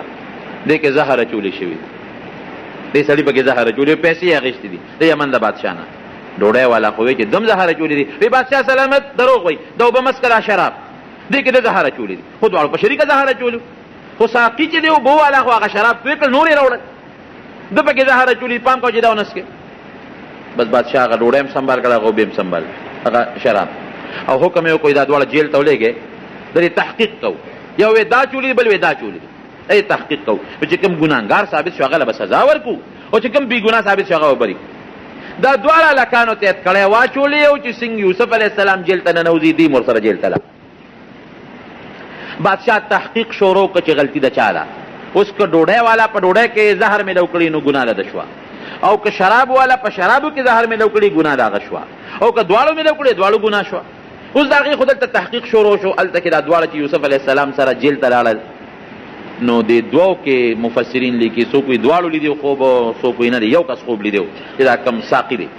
راغی یوسف علیه السلام ته، ای یوسف علیه السلام یو خوب لیدی دی، دواړه ورته کېناستل. موږ داسې خبره چې ویو چې ته د خوبونو تعبیر ماهر هم او ته ښه انسان هم ته مهرباني وکړه موږ له د خوب تعبیر راکړه، څه خوب دی لیدلی؟ دا چې کوم ساقي دی ورته وایي چې ما دا خوب ولیده چې زه د بادشاه مخکې ولاړ یم او د انګورو نه وله اوبه وباسم، انی ارا فی المنام انی اعصر خمرا، زه د انګورو نه اوبه وباسم او د هغې نه شراب جوړوم او په بادشاه څښم، دا خوب وینم. بل وایي چې د ځان وینم احمل فوق رأسي خبزا تاکل الطیر من، زه دا خوب اینم چې د ما د سر د پاسه د ډوډو یو لوی خانک پروت دی د ډوډو، او مارغان راځي د هغې خانک نه ډوډۍ اوچته یو تختی. موږ له د دې خوب تعبیر راځي. وی چې دا ساقي خوب په رښتیا لیدی او د بل خوب په دروغه خوب یې ځانه جوړ کړی دی، خوب یې لیدی نه دی. د دې تعبیر راله راکړه. یوسف علیه السلام ورته وایي چې دا خو ډېر اسان تعبیر دی. وی ته چې یې ساقي ستا د خوب تعبیر دا چې ته به خلاصېږي او بیا به د بادشاه مخکې ولاړ او شراب به پسکې، ځکه تا په خپله خوب داسې ولید چې زه انګور نه چوړوم د هغې نه شراب جوړوم په بادشاه څکم، نو بس ته به واپس بری کېږې او هغې انګورو نه به اوبه وباسې په بادشاه بسکې. او دې بل ته وایي چې تا ځان ولیده چې ستا په سر ډوډۍ پرتې دي او مارغان راځي د هغې نه ډوډۍ تختی خوراک تختی، نو ته به سزا کېږې او په سولی کېږې به، او ستا وجود چې دی هغه به هلته په سولی باندې اویزان دي، مارغان به راځي او ستا د سر نه به غوښې تختی او مړ به پروت دی. هغه څه وایي هغه هلکه نه یاره وایي ما خو دروغ وایي ما خو خوب نه دی لیدلی. دی بل خو یې ما لیدلی دی هغه لیدی ما دروغ وایې ما خوب نه دی لیدلی خطا شوې. یوسف علیه السلام ورته وایي چې که خوب دې لیدی دی او که نه دی لیدی، خو چې کوم تعبیر مې وویست همدقسې به د الله فیصله کېږي، خوښه دې اوس خپله ده. زمونږ علما دلته لیکي چې دروغ خوب به چرته هم نه بیانوي، دروغ به نه جوړوي، او کم انسان چې دروغ خوب جوړ کړ په دروغه د قیامت پر ورځ به رب العالمین دله په لاس کې دوه اوربشې ورکړي، دوه اوربشې، او دته به وایي شابه دا اوربشې یو بل سره غوټه کړه، نو اوربشې څوک دوه یو بل سره غوټه کولی شي؟ اوربشو له به څنګه غوټه ورکړي؟ د غنم دانې دواړه یو بل سره څوک غوټه کولی شي؟ او فرشته به ولاړ وي ابیا وایي شابه غوټه کا دی غوټه ورکولی نه شي، او تر څو چې دی نه شي ورکولی فرشته به ورله سزا ورکوي وهي به. دا ډېره خطرناکه ګناه ده. نبی علیہ السلام دې ته په دروغو کې خطرناک دروغ ویلي دي چې څوک د ځانه خوب جوړوي. ولې؟ ځکه دا خوب د انسان د دماغو ته زړه ته الله راچوي. خوب څوک راچوي؟ ښه خوب الله. نو تا دا زه تا ته وایم چې دا خوب ما لیدلی څه مطلب چې دا الله زما اړه ته یو خبره راچولې ده او الله نی راچولې، الله ستا اړه ته خبره نی راچولې ورته وایي چې الله زما اړه ته خبره، نو په الله یې دروغ ووایې که دروغ خوب خو دا مطلب ما خوب ولید،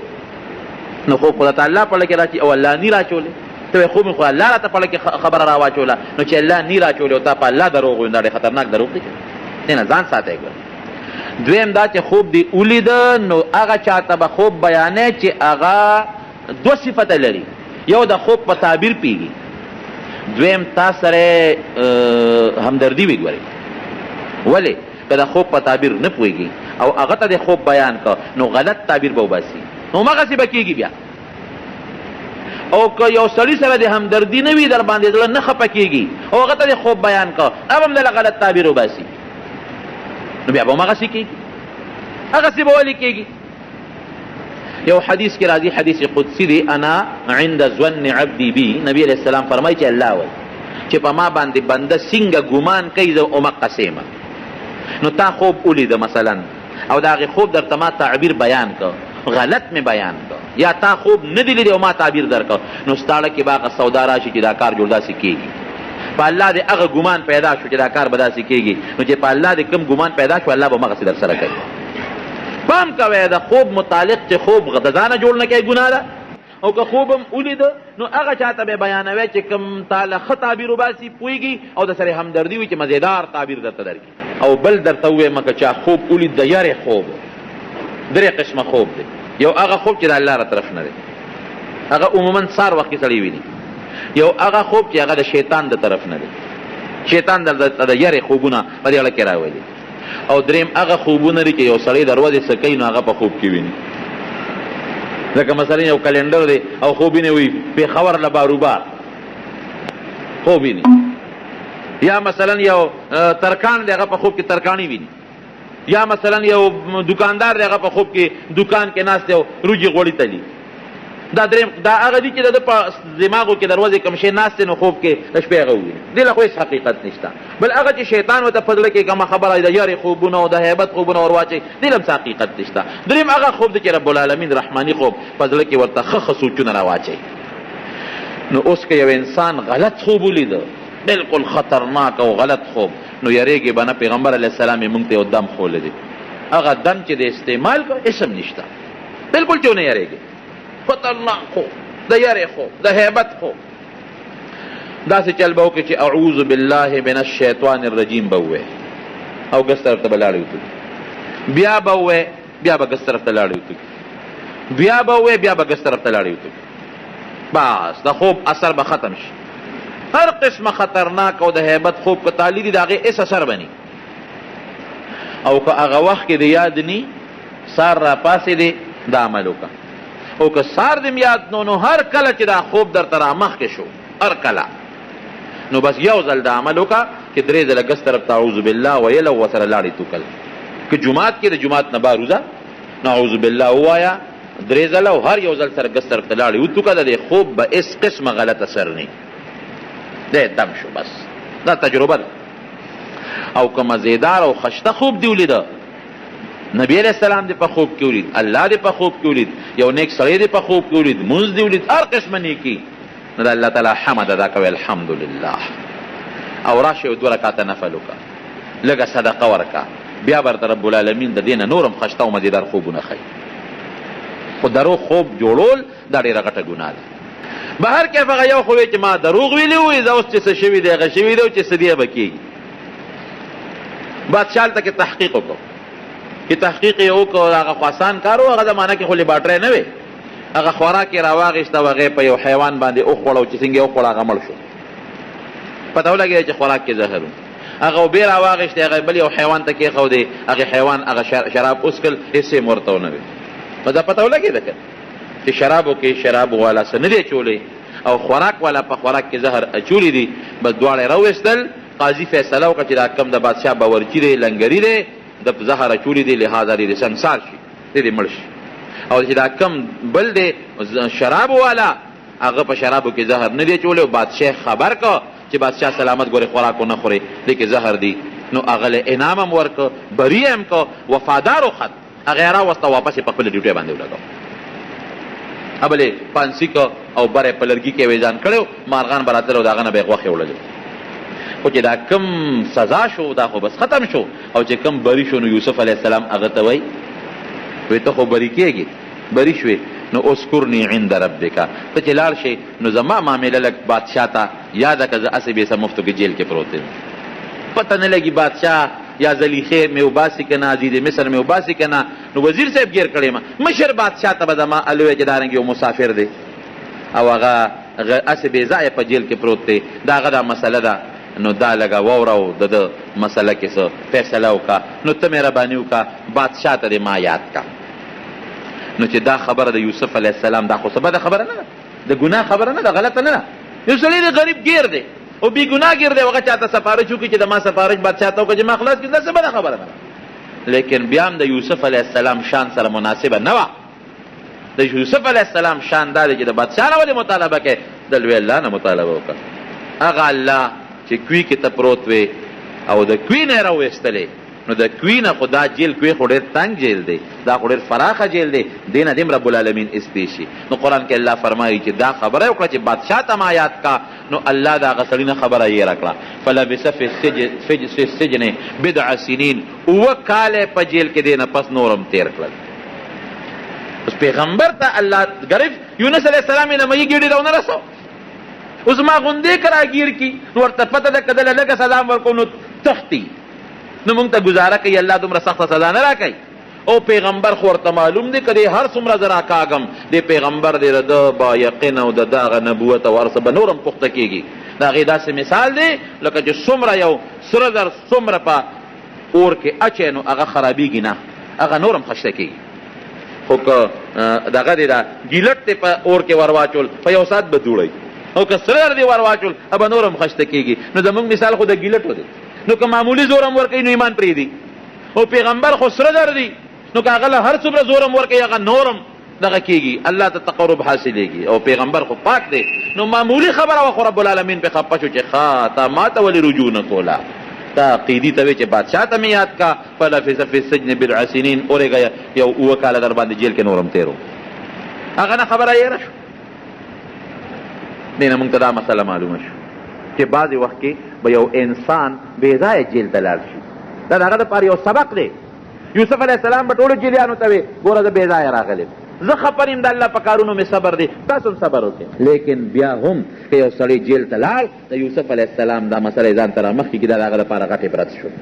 بل ته دا مسله معلومه شوه سفارش بالکل جایز دی یوسف علیه السلام سفارش وکړو بد یې ونه کړ صحیح سفارش جایز دی لیکن سره د دې به رجوع چا ته کوې لوی الله ته سوال به د الله نه کوې چې یا الله ما وباسه د جیل نه دا ته بله مسله معلومه شو بهر کیف بادشاه لوی بادشاه چې دی خوب ولید مشر بادشاه چې خوب یې ولیده خوب داسې و چې یو غټ دریاب دی هغه دریاب اوچ د هغې دریاب نه 7 غواګانې راووتې سربې مضبوطې غواګان ورپسې 7 ټپې ټیپې بېکاره چې تشه ډوکي داسې غواګانې راووتې خو چې راووتې نو د 7 غواګانو دا سربې غواګانې وخوړې اوس عقل خدا وي چې مضبوطه غوا لګي شي او دا بله نه نه دا او غوا خو غوا نه خوري نو دا 7 غواګانې دا ټپې ټیپې رالې او دا سربې غواګانو باندې بس ورغړم کړی و هغه سربې غواګانې وواړه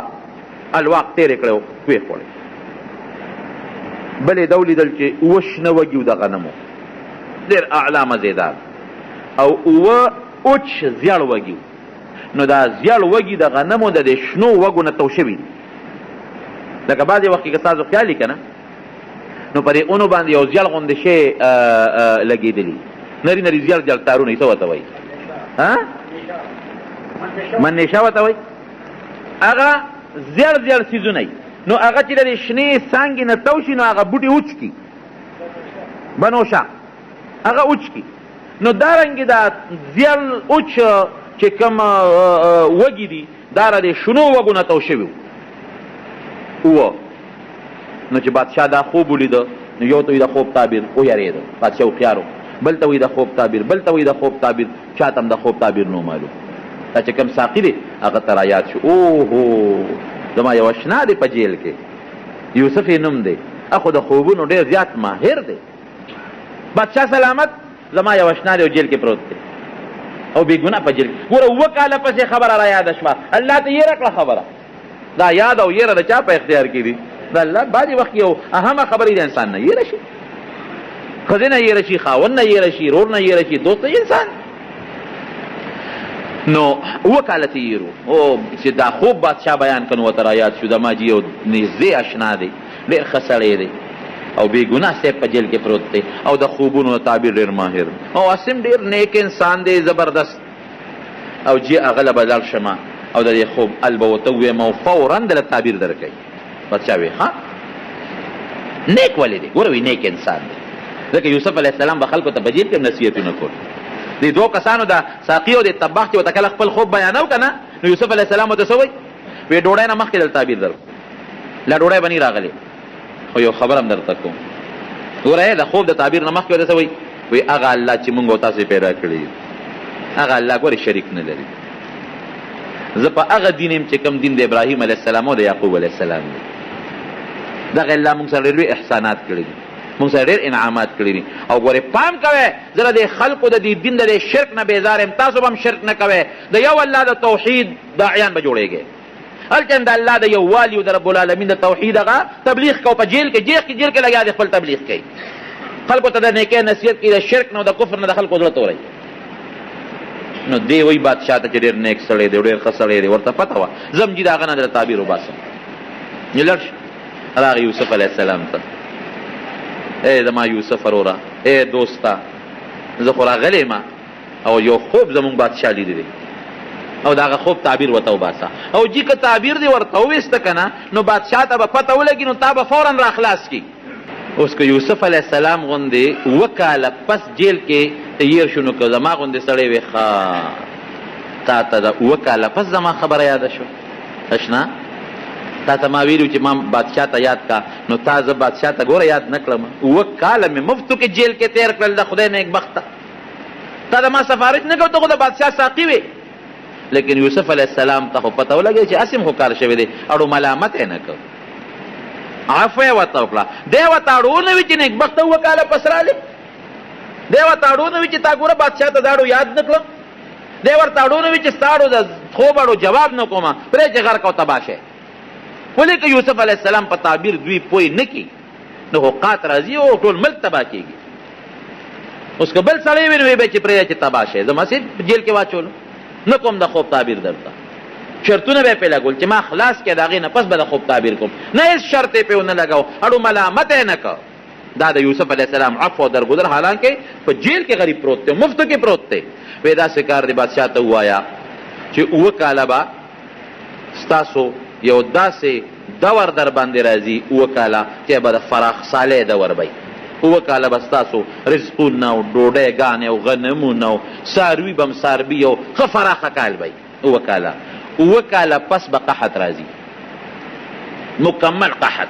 چې دا 2 کاله تاسو کوم جمع کړې ده او کوم غله او غنم هم سنبال کړي دي دا به په هغه 2 کاله قحط کې بلکل خلاص شي د هغې نه پس به در باندې بیا یو کال راځي ابا ډېر د بارانونو کالي مزیدار دا خو ستاسو د خوب تعبیر شو اوس به کوسو دی ورته الو نه وي زه لړ شه او بادشاه ته دې الو وایه او دې ځل یې ورته دا ونه وي چې ما ورته یاد کا هغه ته خو پته لګېدلې وه چې مخکې مې دا ټکې وي خو 2 کاله مې پکې تېر کړه اوس بیا ووایم غږ یې ونه کړ ساقي راغی وی بادشاه سلامت هغه دا تعبیر وویسته یاره وی ورشه دا سړی راوباسې دا خو ډېر پوه انسان معلومېږي دا څوک دی راوباسې چا به دا سړی فورا راولې د نه زه اوس معلومات کومه چې دې سره به کوسه د 2 کاله چې قات راځي په مونږ باندې نو د 2 کاله غله چې مونږ وکړو نو دا غله خو هر کال غلغلک پیدا کېږي خلک یې خوري نو ټیک ده که ډېر فراخه کالم دی نو غله خو نه ټینګېږي چې 2 کاله مونږ بیا په سټورونو کې ساتو هغه زمانه کې دا سټورونه هم نو دا به 2 کاله په مونږ قات راځي دا به څه کوو ته ورشه دا لک راوړه دی ورپسې په آس باندې سور شو جیل ته ورغلی مبارک شه یوسف ولې بادشاه د جیل نه وباسي او داروغه ته اعلان وکړه چې یوسف علیه السلام ډېر په عزت باندې راوباسه او فورا یې بری کا او ما ته حاضر کا وی بادشاه سلامت را لېږلی ما او داروغه ته اعلان هم دی ته بری شوې راځه بادشاه دې غواړي بادشاه ته مخامخ وسودرېږې نو ستا د علم اظهار په بادشاه راغلی دی تا له ډېر لوی مقام او مرتبه درکوي یوسف علیه السلام ورته څه وایي نه جیل نه نوځي او تا چې وی چې ما بادشاه ته یاد کا اوس جیل نه نوځې وی نه که نه جیل نه نوځم لاول دې دا تحقیق بادشاه وکړي چې ښځې په حقه دي زلیخه په حقه ده او که زه په حقه یم زما په جامه داغ لګېدلی دی لاول به دا خبره فیصله کوو هسې نه چې سبا خلک په ما د بادشاه په دربار کې الزام لګوي چې د زلیخې ته خدا نه خواسته زما په جامه داغ رانه شي لاول به زما او د زلیخې معامله پاکه و ښکاره به اعلان کېږي چې ګناه د یوسف او که ګناه زلیخې وه د هغې نه پس به د جیل نه وځم نبی کریم صلی الله علیه وسلم فرمایي وی رب العالمین دی یوسف علیه السلام سره ډېر احسان وکړي. وی که د یوسف علیه السلام په جیل کې زه پروت وی او ماله دقسې سړی راغلی و چې بادشاه دې غواړي نو زه به فورا د جیله وتلی وم. خو یوسف علیه السلام ګورې د جیل نه وته او د خپلې مامینې له اول صفۍ راوړي د هغې نه پس د جیل نه وي. دا نبي کریم صلی الله علیه وسلم فرمایي. هغه استازی لاړ بادشاه ته وایي چې سړی خو د جیله نه راځي. ولې نه راځي؟ چې د هغه د زلیخې په منځ کې یو لانجه راغلی و، دې په هغې کې جیل ته تللی دی. هغه وایي چې له اول دې زما او د زلیخې معامله پاکه شي نو د هغې نه پس به زه جیل نه وځم. به خلک وایي چې دا ګناه جوړ د یوسف وه خو د خوب تعبیر یې وویسته نو ځکه خلاص شو. نه چې معامله پاکه شي. دې نه زموږ علما دا خبره معلومه دي چې په یو انسان تهمت ولګي داسې خطرناک تهمت نو په کار وي چې د هغې صفۍ د خلکو په مخ کې راشي. خبره به مجمله کې نه پرېږدي چې مجمله کې دې پرېښوده د خلکو زړه کې به هغه شکونه وي نه چې خبره بالکل پاکه شي نو ښه خبره ده. نو یوسف علیه السلام خپله خبره پاکول غوښتل.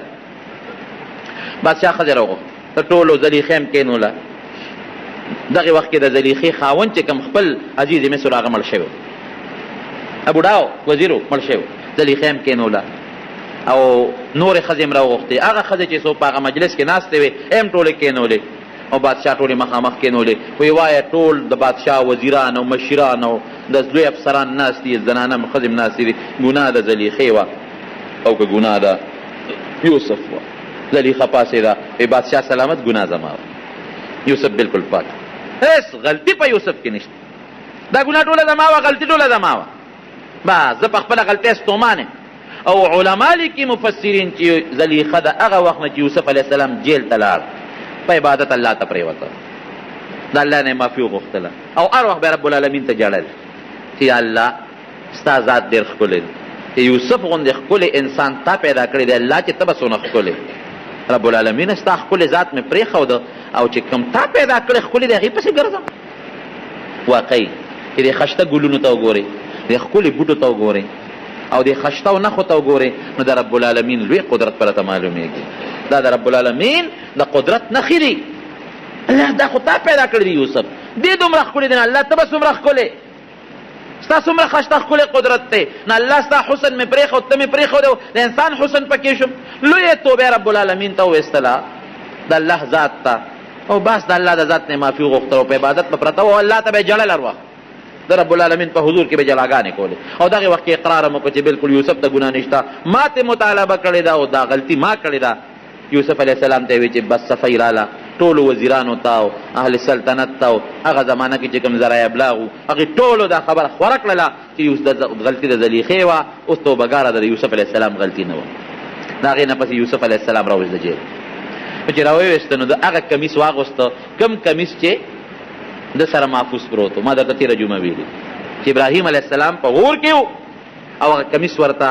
جبریل علیه السلام اچولی و او بیا هغه کمیس د ابراهیم علیه السلام نه پس اسحاق علیه السلام ته لاړ. اسحاق علیه السلام یعقوب علیه السلام خپل زوی له ورکو او یعقوب علیه السلام دا کمیس د ریخمو کمیسو د یوسف علیه السلام په دې غاړه کې اچولی و، تعویض غوندې شکل کې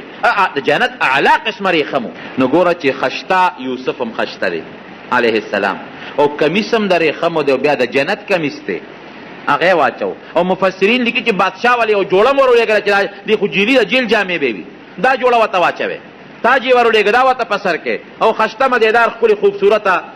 لباس او زیب و زینت یې برابر چې په اس باندې راغی د بادشاه دربار ته او ورننوته او بادشاه ورته وکتل نو د هغه ورسره غیر اختیاري محبت او مینه پیدا شو. او دا لکه دا خو فرشته سیرت انسان دی،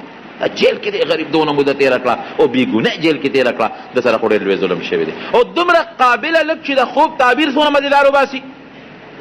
راځه دلته کښېنه ما سره، ځان سره په تخت شاهي باندې کښېنه. بادشاه ته 7 ژبې یادوي، 7 اوس هم دې بادشاهانو ته زمونږ په نسبت لږې زیاتې ژبې یادوي، 7 ژبې ورته یادوي. نو چې ده به په کومه ژبه کې خبره کوله نو یوسف علیه السلام به ورسره په هغه ژبه کې جواب ورکوه، په بله ژبه کې هغې کې جواب ورکوه. یا لکه دا تاله دومره ژبې څنګه درځي، ته څوک یې؟ ټوله قصه یې ورته وکړه. صاحب زه داسې ماشوم یم او زه کشر یم، دلته مسافر یم، د غلامۍ ژوند مې تېر کړی دی، خو زه د یو لوی پیغمبر بچی یم چې د هغه نوم یعقوب علیه السلام دی. ما د هغه نه زده کړي دي.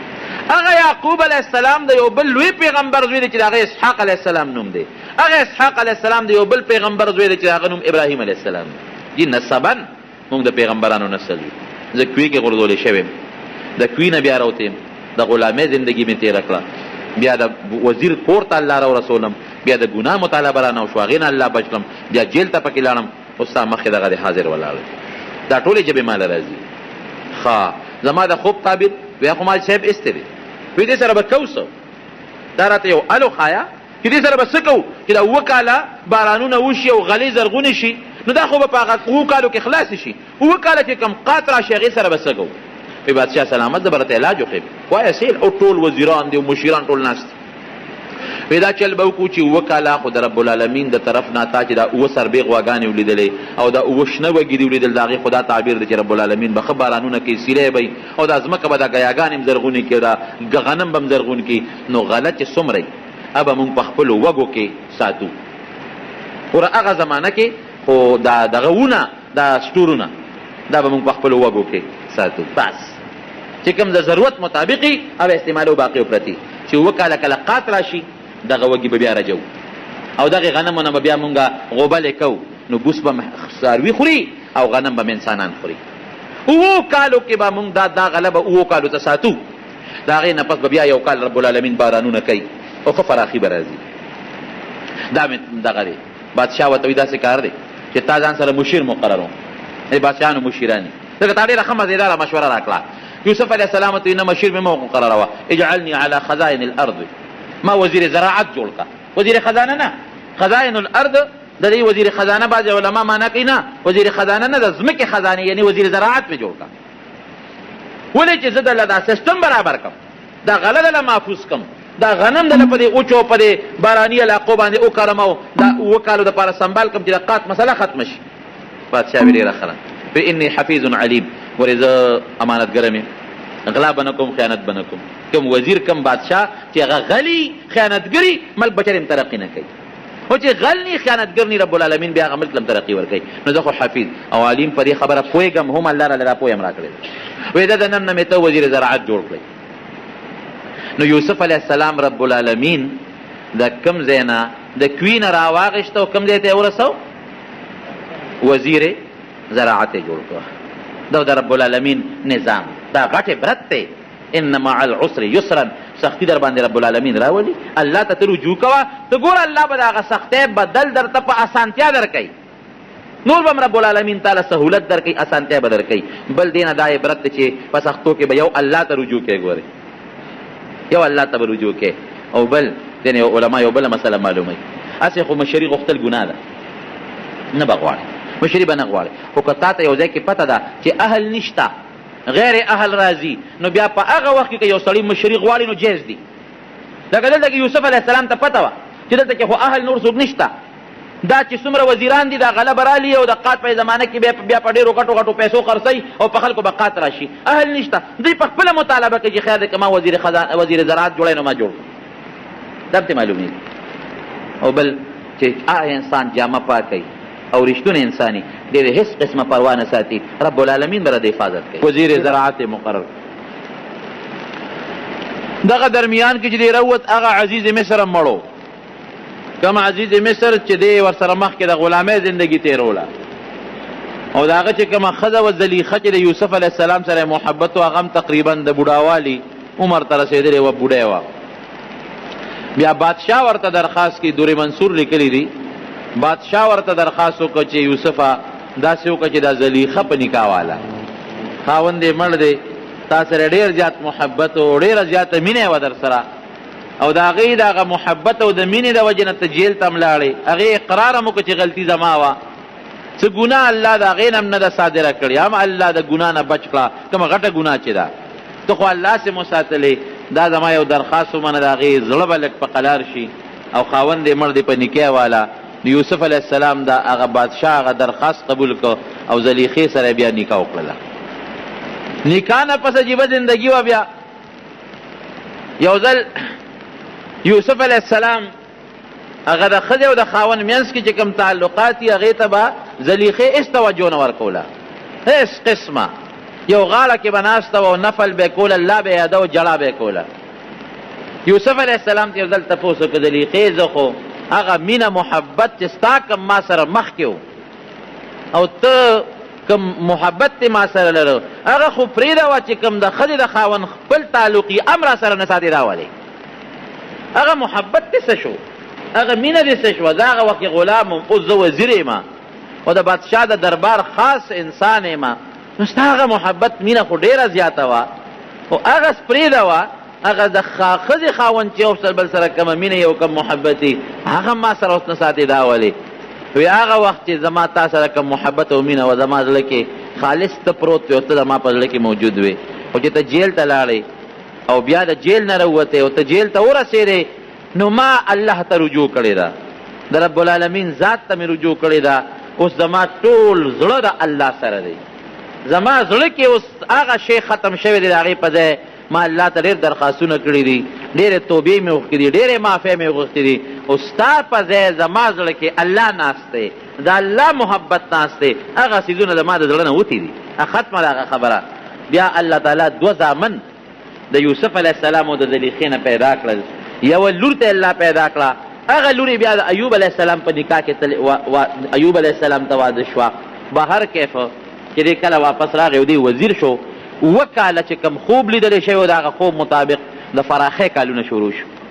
ځمکې داسې غلې راوچتې کړې غنمان زرغون شو او هغه زمانه کې چې کومه د ځمکې سبزي وه یا د ځمکې غله وه په ډېر وافر مقدار کې هغه خوب لیدلی شوی و ده چې اوه کاله به بارانونه مي اوه کاله به غلې م زرغونې شي او د هغې نه پس به اوه کاله قحط وي نو د اوه کاله چې کم غله زرغونه شوه حضرت یوسف علیه السلام ته خو الله علم ورکړی و د هغې دپاره یې غټ غټ ګودامونه جوړ کړل فورا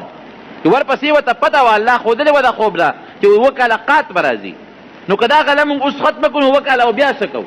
هغه غلی په غټو غټو ګودامونو کې په هغه وږو کې سنبال کړه تېره جمعه مې تاسو ته ویلي چې وږي کې غله کېدې نه خرابېږي هم نه هغه یې سنبال کړله او ټوله یې خوندي کړله اوه کاله به چې څه خلکو خوړل او یې ساتل او چې کم د حکومت ځمکه وه هغه ځمکه کې هم غلې وکرلې که د خلکو نه به کومه غله اوزګاره شوه د خلکو په پټو کې هغه به هم چې د فورا واغېشتله او ټول ګودامونه ډک شو ورپسې اوه کاله قات راغی اوه کاله چې کوم قحط راغی نو بیا به هغه غله یوسف علیه السلام د ضرورت مطابق خرڅوله خلکو سره خپلې غلې هم نه وې د ساتلې وه به یې خرڅوله ضرورت مطابق په پیسو باندې او دارنګې په نورو څیزونو باندې نو د مصر چې څومره خزانه وه هغې د پیسو نه د زرو نه د سرو د سپینو نه بلکل ډکه کړه او قات داسې و په اوه کاله کې چې د مصر نه بار په میلونو په سوونو میلونو باران بلکل بند و د کله چې باران بند شي که نه نو ګوره دا رزق په یو سړی وي چې زما ځمکه او زما پټې دی بېشک دا ځمکه او پټې روزي زرغونۍ خو د چا په حکم یې زرغونۍ د الله په حکم نو خبره مې دې پورې کوله رونو چې هغه اوه کاله قحط راغی خلکو باندې ډېره لویه قحط راغی د یوسف علیه السلام پلار چې کومه علاقه کې و کنعان علاقه کې هلته قحط ورسېد هېڅ نو درک نه لګېد خلکو به دا سپلی او دا پیزار په اوبو کې خوټکه و هغه اوبه به یې څکلې او زاړه ډوکي به خلکو سټل او د اونو پاڼې به خلکو خوړې د څاروي لاړل ختم شو اوږي شو هغه د لوږې د لاسه مړه شو د تندې د لاسه مړه شو ځنګلونو کې چې کوم حیوانات و هغه د لوږې تندې د لاسه مړه شو یعقوب علیه السلام ته د خپلو بچو ووی هغه چې کوم 11 بچي دي یاره بابا اوس به مونږ څه کوو وی بچو ته طلب پکار دی وی په مصر کې یو بادشاه دی او خلک د هغه ډېر صفت کوي عزیز مصر ورته وایي او هغه ډېر نیک انسان دی مونږ یې اورو او هغه سره غله ده نو که مونږ لکه جمع پونچي خپله را جمع کو هلته لاړو او لکه غلطې والو ته اجازت راکړه نو څنګه به یاره بچې وی لاړ شئ دغه بادشاه له اوس دوی خو یې نه پېژني چې بادشاه څوک دی یعقوب علیه السلام ته پته نه لګي چې دا بادشاه خو زما زوی یوسف دی او دا خو د ما نه په ماشوموالي کې جدا شوی دی کم ځای ته به رسېدلي صرف دومره ورته پته وه چې یو ځل د اسرائیل علیه السلام سره د یعقوب علیه السلام ملاقات شو نو یعقوب علیه السلام ورته ډېر زیات وژړل اسرائیله نه مرګ فرشتې یو تپوس ته نه کوم زما د بچي متعلق راتاله وه چې زما یوسف بچې کم ځای کې وی وی ما ته پته نه لګي الله په هغې خبردار ګوره د غیب او علم چا سره دی یو الله سره دی نو ملک الموت نه تپوس کوي د مرګ د فرشتې نه د ما بچې مونږ ته هېڅ پته نه لګي یاره یو تپوس ته نه کوم تا خو د ډېرو خلکو نه ساګانې ایستې دي ګوره څونه خبره ده زما د بچي د یوسف نه خو به د ساني ایستی دا راته یاره وي دا راته پته ده چې د یوسف علیه السلام پیغمبر نه مونږ سا نه دی ایستی جمدی دی دونه راته پته ده ولې که مړ وي نو سا به تې مونږ ایستلې وه نو دونه مطمئن اوسېږه چې بچې د جمدی دی نو یوسف یعقوب علیه السلام به بهر ووته او جړل به الله ته وابیضت عیناه وهو کظیم الله فرمایي قرآن حکیم کې سترګې تکې سپینې شوې ړندې شو، ړندې نظر لاړ او ډېر زیات غمجن وړنه به درد کو، به کول چې یا الله هر کله چې خو ما سره د خپل بچي ملاقات وکړه او ما خو دا وی چې دی به مړي قیامت کې ملاقات به کېږي، خو دا پته ولګی چې جمدې دی پروردګاره چېرته خو د ما د بچیو ملاقات ما سره وکړه. نو دا پته ورته نه لګي، نو بچي ورته وایي چې قحط دی او مونږه اجازت راکړه چې لاړ شو، ځای بچو لاړ شي. خو به د مصر بادشاه ته ووایې خو اوس پته ورته نه لګي که نه چې زمونږ ګورې پلار بوډا دی او پیغمبر دی. دا ورته لږ سفارش وکړې چې غله مونږ له لږه زیاته راکړي او ځای خو هغه اعلان کړی چې یو چاله غله ورکوم په خپله به راځي. وی ځای بچو لس واړه لاړ شي. خو دا کم د یوسف علیه السلام چې سکر ورو بنیامین دی ته پرېښوده، یارېده که نه چې د ده یو ورور خو تاسو مخکې وجلی دی، تاسو وایئ چې موږ وجلی دی، دې ته پرېښود وی ځای لس واړه بچو لاړ شئ او بادشاه ته لاړ شئ. چې دوی لس واړه لاړل بادشاه ته مخامخ ودرېدل، بادشاه ځان ته مخامخ پیش کړل. چې څنګه مخامخ شو ورته نو دوی ورته وایي چې بادشاه سلامت، کوم ځای نه راغلی یې مېلمنو؟ مونږ خو د کنعان د علاقې نه راغلي یو، د میاشتو مزل مو صیب کړی دی. ښه څوک یې؟ چې مونږ د پیغمبر بچي یو. د کوم پیغمبر؟ د یعقوب علیه السلام. ته خو پته ولګی چې د ما رونه دي چې ویلي د رسې مو پېژنده. ښه د یعقوب علیه السلام رونه دا پیغمبر دی او چې دا پیغمبر دی او چې زمونږ پلار چې دی نه هغه د بل پیغمبر دی چې اسحاق علیه السلام دی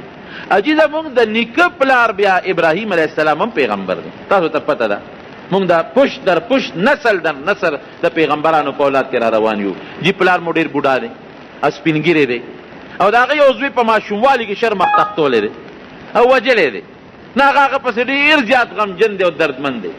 او یو بل بچی دی زمونږ یو بل رور دی، نو زمونږ پلار په هغه باندې یریږي، هغه را سره بار نه پرېږدي. نو ته مهرباني وکړه مونږ له غله راکړه او لږه ډېره غله راله راکړه او چې کوم رور مونږ په هغه خپل پرېښې دی مهرنې د هغې سم راکړه او د خپل پلار یې سم راله راکړه. دا مهرباني وکړه د احسان را سره وکړه. یوسف علیه السلام وایي ښه تاسو د یعقوب علیه السلام پیغمبر دغه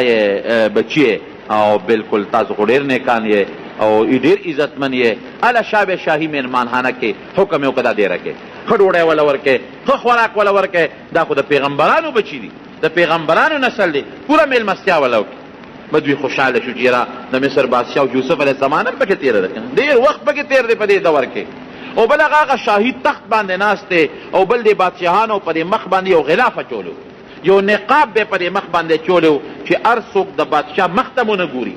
دا د هغې زمانې یو خپل رواج و، یو خپل عزت و. نو په مخ باندې هغه خپل نقاب هم پروت و، شاهي دربار کې هم ناست دی. دوی یې نه پېژني، هغه ته خو پته ولګېدله. شاهي مهمانخانې ته هوټل ته یې بوتلل او هلته یې وله ښه مېلمستیا ورکړله او 3 ورځې یې ځان سره ایثار کړل. دی به یې صاحب مونږ له غله راکړه مونږ ځو. نه نه نه نه تاسو د پیغمبر بچي یې او نیکان یې او پلار نیکه کر نیکه ټول پیغمبران تېر شوي دي، تاسو به نه دی، تاسو به ما سره دلته کې دیره یې. اخر چې 3 ورځ شوه بادشاه سلامت مونږ له اجازت راکړه. زمونږ پلار دی او هغه خپل یوسف بچي پسې په سترګو ړوند دی، نو که مونږ هم دلته کې ایثار کې مونږ پسې به هم غمجن او دړمن به شي، ته اجازت راکړه چې مونږ رخصت شو. نو یوسف علیه السلام ته خو د پلار نوم بیا واخیستی شو، بیا ډېره ښه لاړ شئ. نو یو کس له یو بار غله ورکړه، یو کس له او وی زمونږ د هغه بل وی د هغې سم در کوم وی ورکې وله د هغه د دې د هغه بل رور چې کوم دوی یادوي، زه خو غایبانه له چا نه ورکوم، خو دا د پیغمبر بچي د رښتونې دي، ورکې د هغې سم وله ورکې. ځای لاړ شئ او پلار ته مو زما سلام وایي چې د مصر بادشاه درته سلام کو. خو یو کار دی ګورې هسې نه دروغ راته ونه وایې چې ستاسو بل رور نی او دروغ هم راته نه ویلي. نه جي وي زمونږ بل رور بنیامین شته کشر دی، وی رښتیا وایه وی ښه بیا چې راځئ ابه راولئ او که هغه هم رانه وست نو ما ته به پته ولګي چې دروغ وایه، پټکۍ به رانه د هغې سوړي، ابه خامخا راولئ او که هغه هم رانه وستو نو بیا به دله غله بالکل نه در کوم. بیا خو ته دروغجن یې ما ته وایه شته بیا دروغ وایه ستا ضرور به بل نه ابه خامخا راولئ بجي ډېک ابه راولئ. پلار ته به مینه زاري کو نو چې دې څنګه قافله رخصتوله. نو یوسف علیه السلام هغه خپلو کار خاص ته وی دوی چې کومې پیسې میسې راوړي دي که نه دا وله د غنمو په یو بوج کې وربندې کړې، دا ورته واپس کړې، دا واپس کړې ورته. دې کې د هغه یو غرض یو حکمت خو پکې د هغه ده چې دا پیسې ورته واپس کړو او لاړ شي نو پلار به مې لږ خوشحاله شي، ځکه قحط دی د پیسو درک به مو سره نه لګي. دویم غرض یې پکې ده چې دوی به واپس بیا راشي. ولې؟ ځکه چې پلار یعقوب علیه السلام به وایي چې اوهو دا خو د بیت المال پیسې تاسو په بوجۍ کې په غلطۍ راغلي دي. نه خو پیغمبر دی هغه خو ارامه پیسه نه خوري او د بیت المال پیسه چېرته خوري. نو بیا به تاسو خامخا رالیږي کېدو چې دا بچي به خامخا رالیږي چې دا پیسې وله ورسوئ. دا خو په غلطۍ کې راغلی دي، دا خو د بیت المال شی دی، او د بیت المال شی به پیغمبر او د پیغمبر بچي څنګه خوري؟ نو یو خو دا دی چې دا احسانمن به م شي او د دې پیسو د را رسولو دپاره به واپس دا من راولیږي. دی ورته پونچي جمع کړله، دوی بارونه څاروي بار کړل، ورسېدل. بابا مونږ خو رالو، بلا غلم راوړه، خوشحاله و. او د مصر بادشاه خو ډېر ښه سړی و، او بادشاه بابا د مونږ خو ډېر عزت وکړه ستا د مخه، او مونږ له ډېره ښه مېلمستیا راکړه، مونږ خو یې نه را پرېښودو. او ګوره جي د هغه بل رور غلی هم راکړه چې کوم بنیامین دی، چې غلی وسپړده او بوجونه یې تش کړل، هغه د دوی چې کومه پیسه وړې وه او کوم مال یې وړی هم ورته واپس پکې پرتو. او بابا مونږ نور څه غواړو؟ وګوره غلی هم راکړه او دونه ښه بادشاه دی چې د مونږ هغه پیسې هم مونږ ته واپس رالیږلي دي. داسې ښه سړی دی. یعقوب علیه السلام پوه شو، وی ګور ښه دا خو واقعي ډېر ښه سړی دی او واقعي ډېر ښه نیک بادشاه دی، دا خو پیسې مونږ ته واپس رالیږلي دي. بچو داسې وکړئ چې دا غله د مونږ خلاصه شي، نو واپس لاړ شئ، او دا کومه پونچي چې دا هم واپس یوسئ، دا د بیت المال شی دی. دا په غلطۍ کې بچو راغلي، هېڅ پته نه لګي. نو دا خو د بادشاه د بیت المال شی، دا به ورته واپس کړې. وی بابا مونږ چې ځو مونږ سره بنیامین به پرېږدی؟ نه نه نه بچې بنیامین نه پرېږدو، خفه کېږې مه دې نه پرېږدو. بابا بادشاه ته مونږ ویلی دي او د هغه د نوم غلم ترې راوړې ده، نو چې اوس او مونږ ته یې ویلي دي چې دی به راولئ، نو چې دی اوس بو نه ځو نو مونږ ورته دروغجن ښکاره شو، مونږ له به غله نه راکوئ. وی نه نه نه نه پام کوئ، بس بنیامین نه لیږم. یا بادشاه بابا مونږ ذموار یو. وی هغسې ذموار لکه د یوسف علیه السلام متعلق چې مراله ذمواري را کړې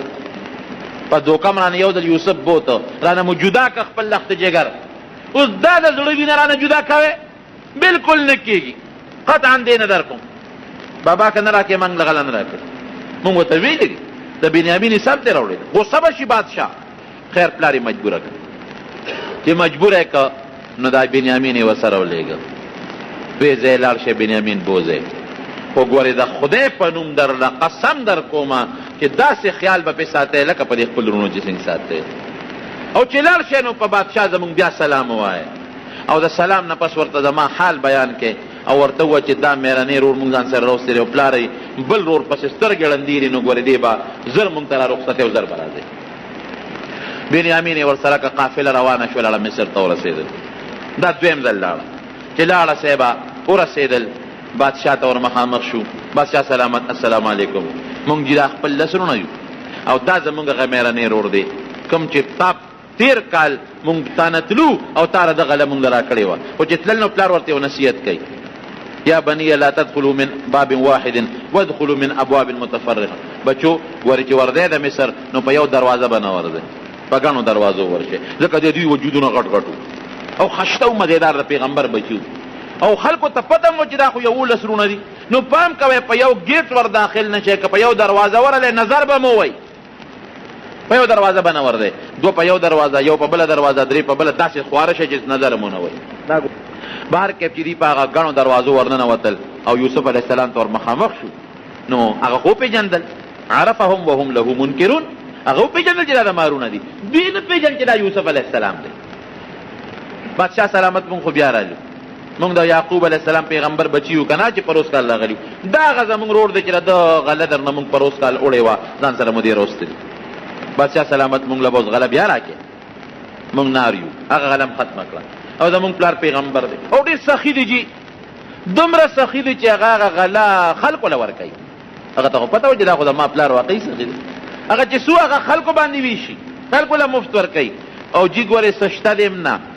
څه داسې بېکاره غوندې پونچي م راوړې ده، څه داسې پوره پیسې میسې م نشته، غریبانان هم یو. نو ته دا مهرباني وکړه چې مونږ له پوره غله راکړه او د دې رور غله م راکړه، د دې را سره راوستی دی. هغه حکم وکړه شاهي مهمان خانې ته، وی یو کمره دوی له اوس هم دا مېلمانه چې راشي دوه کسو له یو کمره په دې هوټل کې ورکوي، یا یو کس ته یو کمره ورکوي. وی د دوه کسو دوه کټیزې کمره د دوه کسو دې دوی له ورکوي. شابه هله د دوی ښه عزت وکړئ، ښه مېلمستیا ورکوئ. ګورئ دا د کنعان د علاقې د بادشاه بچي دي او د پیغمبر بچي دي. شابه نو جي تاسو دوه د هغې کوټې یوسف علیه السلام په خپله ورسره پاڅېد، راځئ زه تاسو له کمرې تقسیموم، تاسو دوه دې کمرې ته ننوځئ، دا ستاسو شوه، دا تاسو دوه دې ته، تاسو دوه دې ته، تاسو دوه دې ته، تاسو دوه دې ته. خو 10 کسه 10 وروڼو دوه تقسیم شو، بنیامین یوازې پاتې شو. دوی په ژړا شو، اوس بنیامین ته دا پته نه لګي چې دا یوسف دی زما ورور دی. ولې جاړې مېلمه؟ جړه په دې راله چې ارمان زما یو ورور یوسف هغه یو وخت شر مخ تختولی دی. ارمان که هغه جم دی اوس بزا او هغه هم دی یو کوټې ته ننوتي. ها چې ته خفه نه شې چې ستا هغه ورور نشته زه یم که نه مه خفه کېږه. تاسو خو پیغمبر بچی یې، تا سره به زه یو ځای ډوډۍ خورم.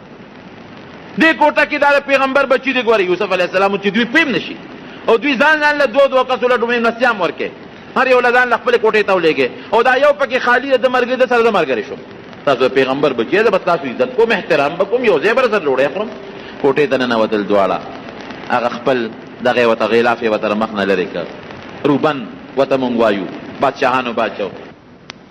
لوی احسان کړی. ستا دې وروڼو زه شرمخ نه یم پړلی کوي ته یې غورځولو. نورې خبرې به قصې بیا وروسته کوو وروره، خو بس خفه کېږه مه او زه به ځان سره اوس پاتې کوم. خوښه دې ده؟ وی ورورې ما ځان سره پاتې کړه. خو بابا سره به څه کوو؟ وی بابا هم راولو، غږ مه کوه. ما ته رب العالمین هر څه برابرۍ. قرآن کې الله فرمایي وکذلک مکننا لیوسف فی الارض، موږ یوسف علیه السلام له په ځمکه کې یو قدرت او طاقت ورکړو.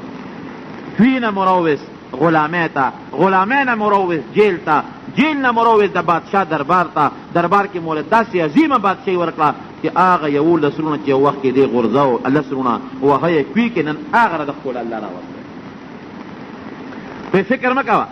تا پاتې کوم. وګورئ چې دا وروڼه در نه خبر نه شي چپ غږ به نه کوې. ډېره ښه چې دوی ښه مېلمستیا وله وکړله خو دوی خو ونه پېژنده نو بیا ورته وي داسې چل به کوو چې حکم یې وکړو وی دې ټولو له یو بار غله ورکړې، غنم وله ورکړې او هغه یو جام و د بادشاه د سرو زرو قیمتي په هغې باندې به دا خلکو له غله ورکوله، پیمانه به یې پرې کوله. وی دا به د بنیامین په بوجۍ کې ومنډل پټ چې څوک دنه خبر نه شي خپلو ملګرو ته هېڅ څوک چې خبر نه کړي. جي ټیک ده به دغه جامې د بنیامین په غله کې ومنډه او بوجۍ ډکې کړه او کسانو ته وی تاسو کښېنئ، تاسو مخکې مونږ وزن نه کوو، تاسو له اوښان مونږ بار کړو بیا به تاسو ځئ. اوښان یې بار کړل. اوښان قافله روانه شوه. یوسف علیه السلام ورته وایي چې په یعقوب علیه السلام تاسو پلار دی پیغمبر دی مونږ سما سلام وایه او چې بیا غله خلاص شي نو بیا فورا راځئ. بنیامین یې ورسره رخصت یې رخصت یې کړ. بادشاه هغه کسانو ته وایي جام هم څه کړ؟ وایي صاحب هغه خو مونږ هغه د بنیامین چې کومه بوجۍ وه د هغه نوم پرې لیکلی و او د هغه کاڼ و ورسره هغې کې مو هغه جام ورته کېښود. وایي شا به یې اواز وکړي اوس غږ به نه کوي چې جام ورک شوی دی. دا اوس یو حیله جوړوي د دې ورور د پاتې کولو دپاره. اواز یې وکړی قافلې والا د بادشاه جام رک شوی دی او تاسو پټ کړی دی، شا به یې راشئ جام راوړئ. ټوله قافله یې راوسته. د یوسف علیه السلام د هارون هم دي پکې او نور خلک هم دي. وایي چې مونږ خو جام نه دی پټ کړی، هغوی ته هم پته وه. نو فبدأ بأوعيتهم قبل وعاء أخيه. د بنیامین هغه بوجۍ وروسته کړه چې دوی شکیان نه شي. نورو باندې شروع کړه، یو بوجۍ اړوه، سامان لټوه، بوجونه لټوه، پیدا پکې نه کړل. وی ګوره یادو ساتئ جام را وباسئ، که را هم نه ویسته نو څه به کوو؟ نو د یعقوب علیه السلام دا بچي ورته وایي دا وروڼه وی بادشاه سلامت زمونږ د پلار یو قانون دی په هغې به فیصله کوو. هغې ته خو پته و چې مونږ نه دی پټ کړی. وی ستاسو د پلار څه قانون دی؟ وی زمونږ د پلار دا قانون دی چې څوک غلو هغه به غلامي، نو که د چا په بوج کې جام روت هغه به ستا غلامي، هغه به درته پرېږدو. مونږ غله خو نه یو، مونږ د پیغمبر بچي یو، مونږ خو نیکان خلک یو او صاحب ته به مونږ بدګماني کې که د کوم یو کس په دې قافله کې د چا په سامان کې جام روت بس ستا غلام. وی په دې فیصله ده، یو هم په دې فیصله ده. وی ډېره ښه چې لوښي لټول د دوی هغې کې نه راوتل، د بنیامین په هغه بوجۍ کې جام راووتل. اوس به څه کوې؟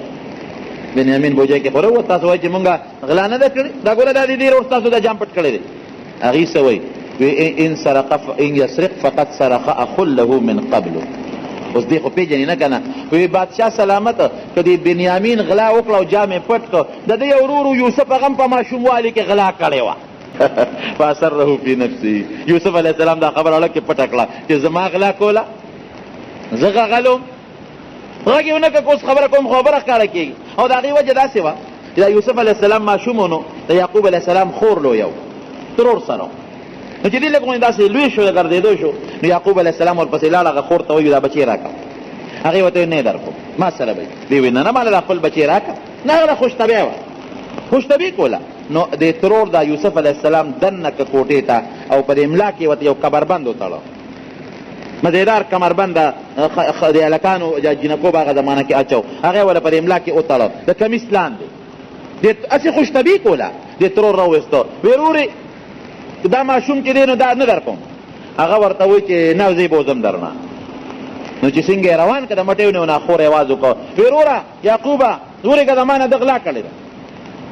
او هغه د هغه په قانون کې دا وه چې چا به غلا کړې وه نو هغه به بیا هغه کس اخېسته وی نه نه دې غلا ولې به کوي نو چې څنګه یې له کمیس اوچت کړم دې خوا ته کمربند تړلی وګورئ ما نه کمربند پټ کړی دی د دې لپاره چل جوړو چې یو سور ودی یا یوسف علیه السلام چته راغلی کېده نور هم ورسره ایسار شي زه وایي خورې چې ستا خوښه ده چل دې جوړ کړی دی او چې ته یوسف ځان سره ایسارې یو میاشت دوه کال دې سره نور وي نو هغه خبره یې ورته ور یاده کړه او دې ماشوم ان یسرق فقد سرقا قل له من قبل بادشاه سلامت کړي بنیامین غلا وکړه د دې ورور یوسف هغه مخکې غلا کړو یوسف علیه السلام لږ پټاو ساتله چې ښه په ما د غلا الزام لګوې بس فیصله دا ده چې د بنیامین په بوجه کې جام وموندی شو دی به اوس موږ سره نه پرېږدي رونه پریشانه شو بنیامین ته وایي نو تا موږ وشرمولو بېعزته دې کړو پیغمبر په پلار باندې الزام دې راغی جام دې تا دې څو کړل ځان له یې مشوره وکړه وی تاسو ته پته نه لږ چې پلار مونږ نه واده اخیستې ده پلار واده اخیستې ده چې دې به راولي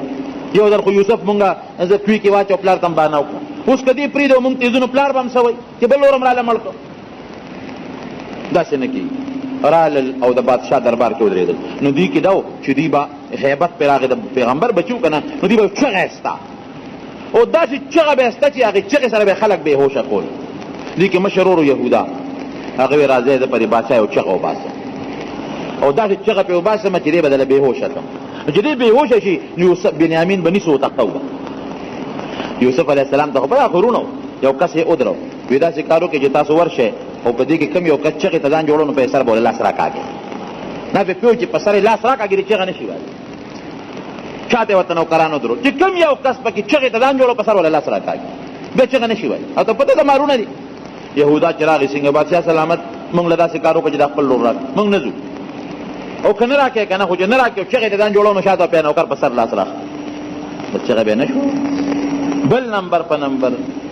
هغه خیر ناکام شو چې ناکام شو دربار نه یوسف ورته ویلی یوسف علیه السلام ورته وایي چې خفه کېږئ ما فیصله تاسو ما سره کړې ده بنیامین سره جام موندلی شوی دی هم دې به پکې ایسارو زه خیر بیا راشه در پرېږدم خو اوس یې نه در کوم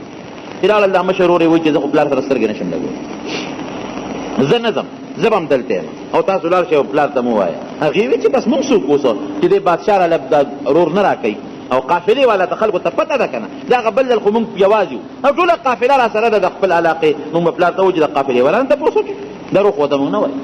نو دا یو ورور یم تی ورسره لاندله وایي زه خو نه ځم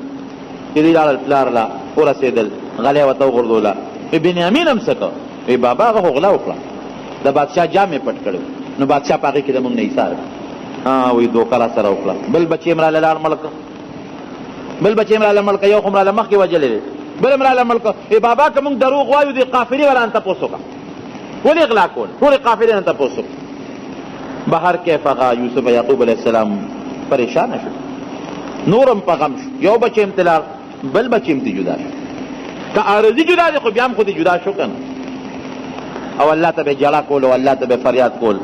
او دوی ته به عسى الله ان یاتینی بهم جمیعا زما په الله امید دی چې زما درې واړه بچي ومال الله راولي یوسف هم بنیامین هم او چې هغه بل ته پاتې شو چې پلار سره سترګې نشم لګولی دا به م الله راولي بهر کیف زمانه پکې تېره شوه چې تېره شوه بیا غلم خلاصه شوه یعقوب علیه السلام دی بچو یو کار وکړو لاړ شئ او د یوسف علیه السلام او د هغه د رونو ماله لږ خبر راوړی او جړل به هر وخت دا بچي ورته وي تله او تفته او تذکر یوسف حتی تکون حردا او تکون من الهالکین همیشه یوسف یاده یوسف دوی خو یې مړه دی که نه همیشه ته هغه یاده د خدای نیکبخت ته داسې به ناجوړه شي چې مرګ ته به نږدې شي ګنې مړ به چې راته څه کوي او هغه به وایي نه نه ما دا یقین دی چې ما له به الله خپل بچي دې غېږ له راولي بس دون الله خفه کړم نور به ما الله نه خفه کوي زما دې غېږې له به الله بچي راولي هر څنګه چې او لږه مودم نه وه که نه یوسف علیه السلام چې کوم وخت کې کوي کې غورځو د 7 کالو او چې پلار ورسره ملاقات کوي نو 80 کاله پس پلار سره ملاویږي 80 کاله د پلار د سترګو نه غیب دی دا ګوره ډېر اسانه خبره نه ده دا ډېره ګرانه الله یې مسلمان وساتي هغه چا پړه تېرېږي چې چا نه لږ غوندې بچې یا چې ته وتښتي یا چې ته غیب شي دا ډېر ګران درد دی ډېر ګران درد الله یې مسلمان وساتي ځای که نه بچو لاړ شئ او دا یوسف هم وګورئ او د هغه وروڼه هم وګورئ که چېرته هم را پیدا کړل دی بیا لاړل چې څنګه دی لاړله او یوسف علیه السلام ته ور مخامخ شو ور ورسېدل نو یوسف علیه السلام ته وایي په جلا شو ورته او د یعقوب علیه السلام خط یې والا ورکړ مخکې یعقوب علیه السلام خط نو لیکه دی خط ولیکه یعقوب علیه السلام په دې خط کې لیکي چې ای د مصر بادشاه ټول عجیبه خط لیکي ای د مصر بادشاه ما ته پته لګېدله چې ته ډېر نیک سړی او زوی ته خط لیکي خو پته خو ته نه لګي که نه ته ډېر نیک سړی او ډېر ښه سړی او موږ سره تا په دې قحط په زمانه کې ډېر لوی احسانات کړي لیکن زه راته خپل یو ال وایم زما پلار چې نیکه چې ابراهیم علیه السلام په هغه دومره سخته تېره وه چې هغه بادشاه په اور کې غورځولي نو زما په نیکه هم ډېره سخته تېره شوې ده خو د اور نه الله پاک سالم راوست بیا زما په پلار باندې هم دونه سخته تېره شوه چې چاړه والا په مری کېښودی شو اسحاق علیه السلام زما په تره باندې په اسماعیل علیه السلام سخته تېره شوه زما په تره په اسماعیل علیه السلام باندې سخته تېره شوه چې هغه په مری باندې چاړه کېښودی شوه هغه م الله بچ کړ د مصر بادشاه ما باندې هم ډېره لویه سخته تېره شوې ده ډېر لوی غم را باندې تېر شوی دی د یو بچي چې زما د اوو کالو یو ماشوم بچی هغه زما نه جدا شوی دی 80 کالو کې هغه پسې د جاړه او هغه ما ته بچي وایي چې شرمخ خوړلی دی لیکن هېڅ پته نه لګي چې هغه به کوم ځای وي بادشاه سلامت ډېر غمجن یم زړه مې ډېر درد کوي دا راته پته نه لګي چې زما بچی به نور ته ناست دي هکه سوري ته به زما بچی به د چا خدمت کې وي او که په آرام به زما بچی به جوړي او که زما بچی به نه جوړی نو په نیکه مې سخته تېره شوه په تره مې سخته تېره شوه په ما اور بل شو 80 کالو شو چې زما نه خپل لخت جګر د زړه میوه زما نه جدا ده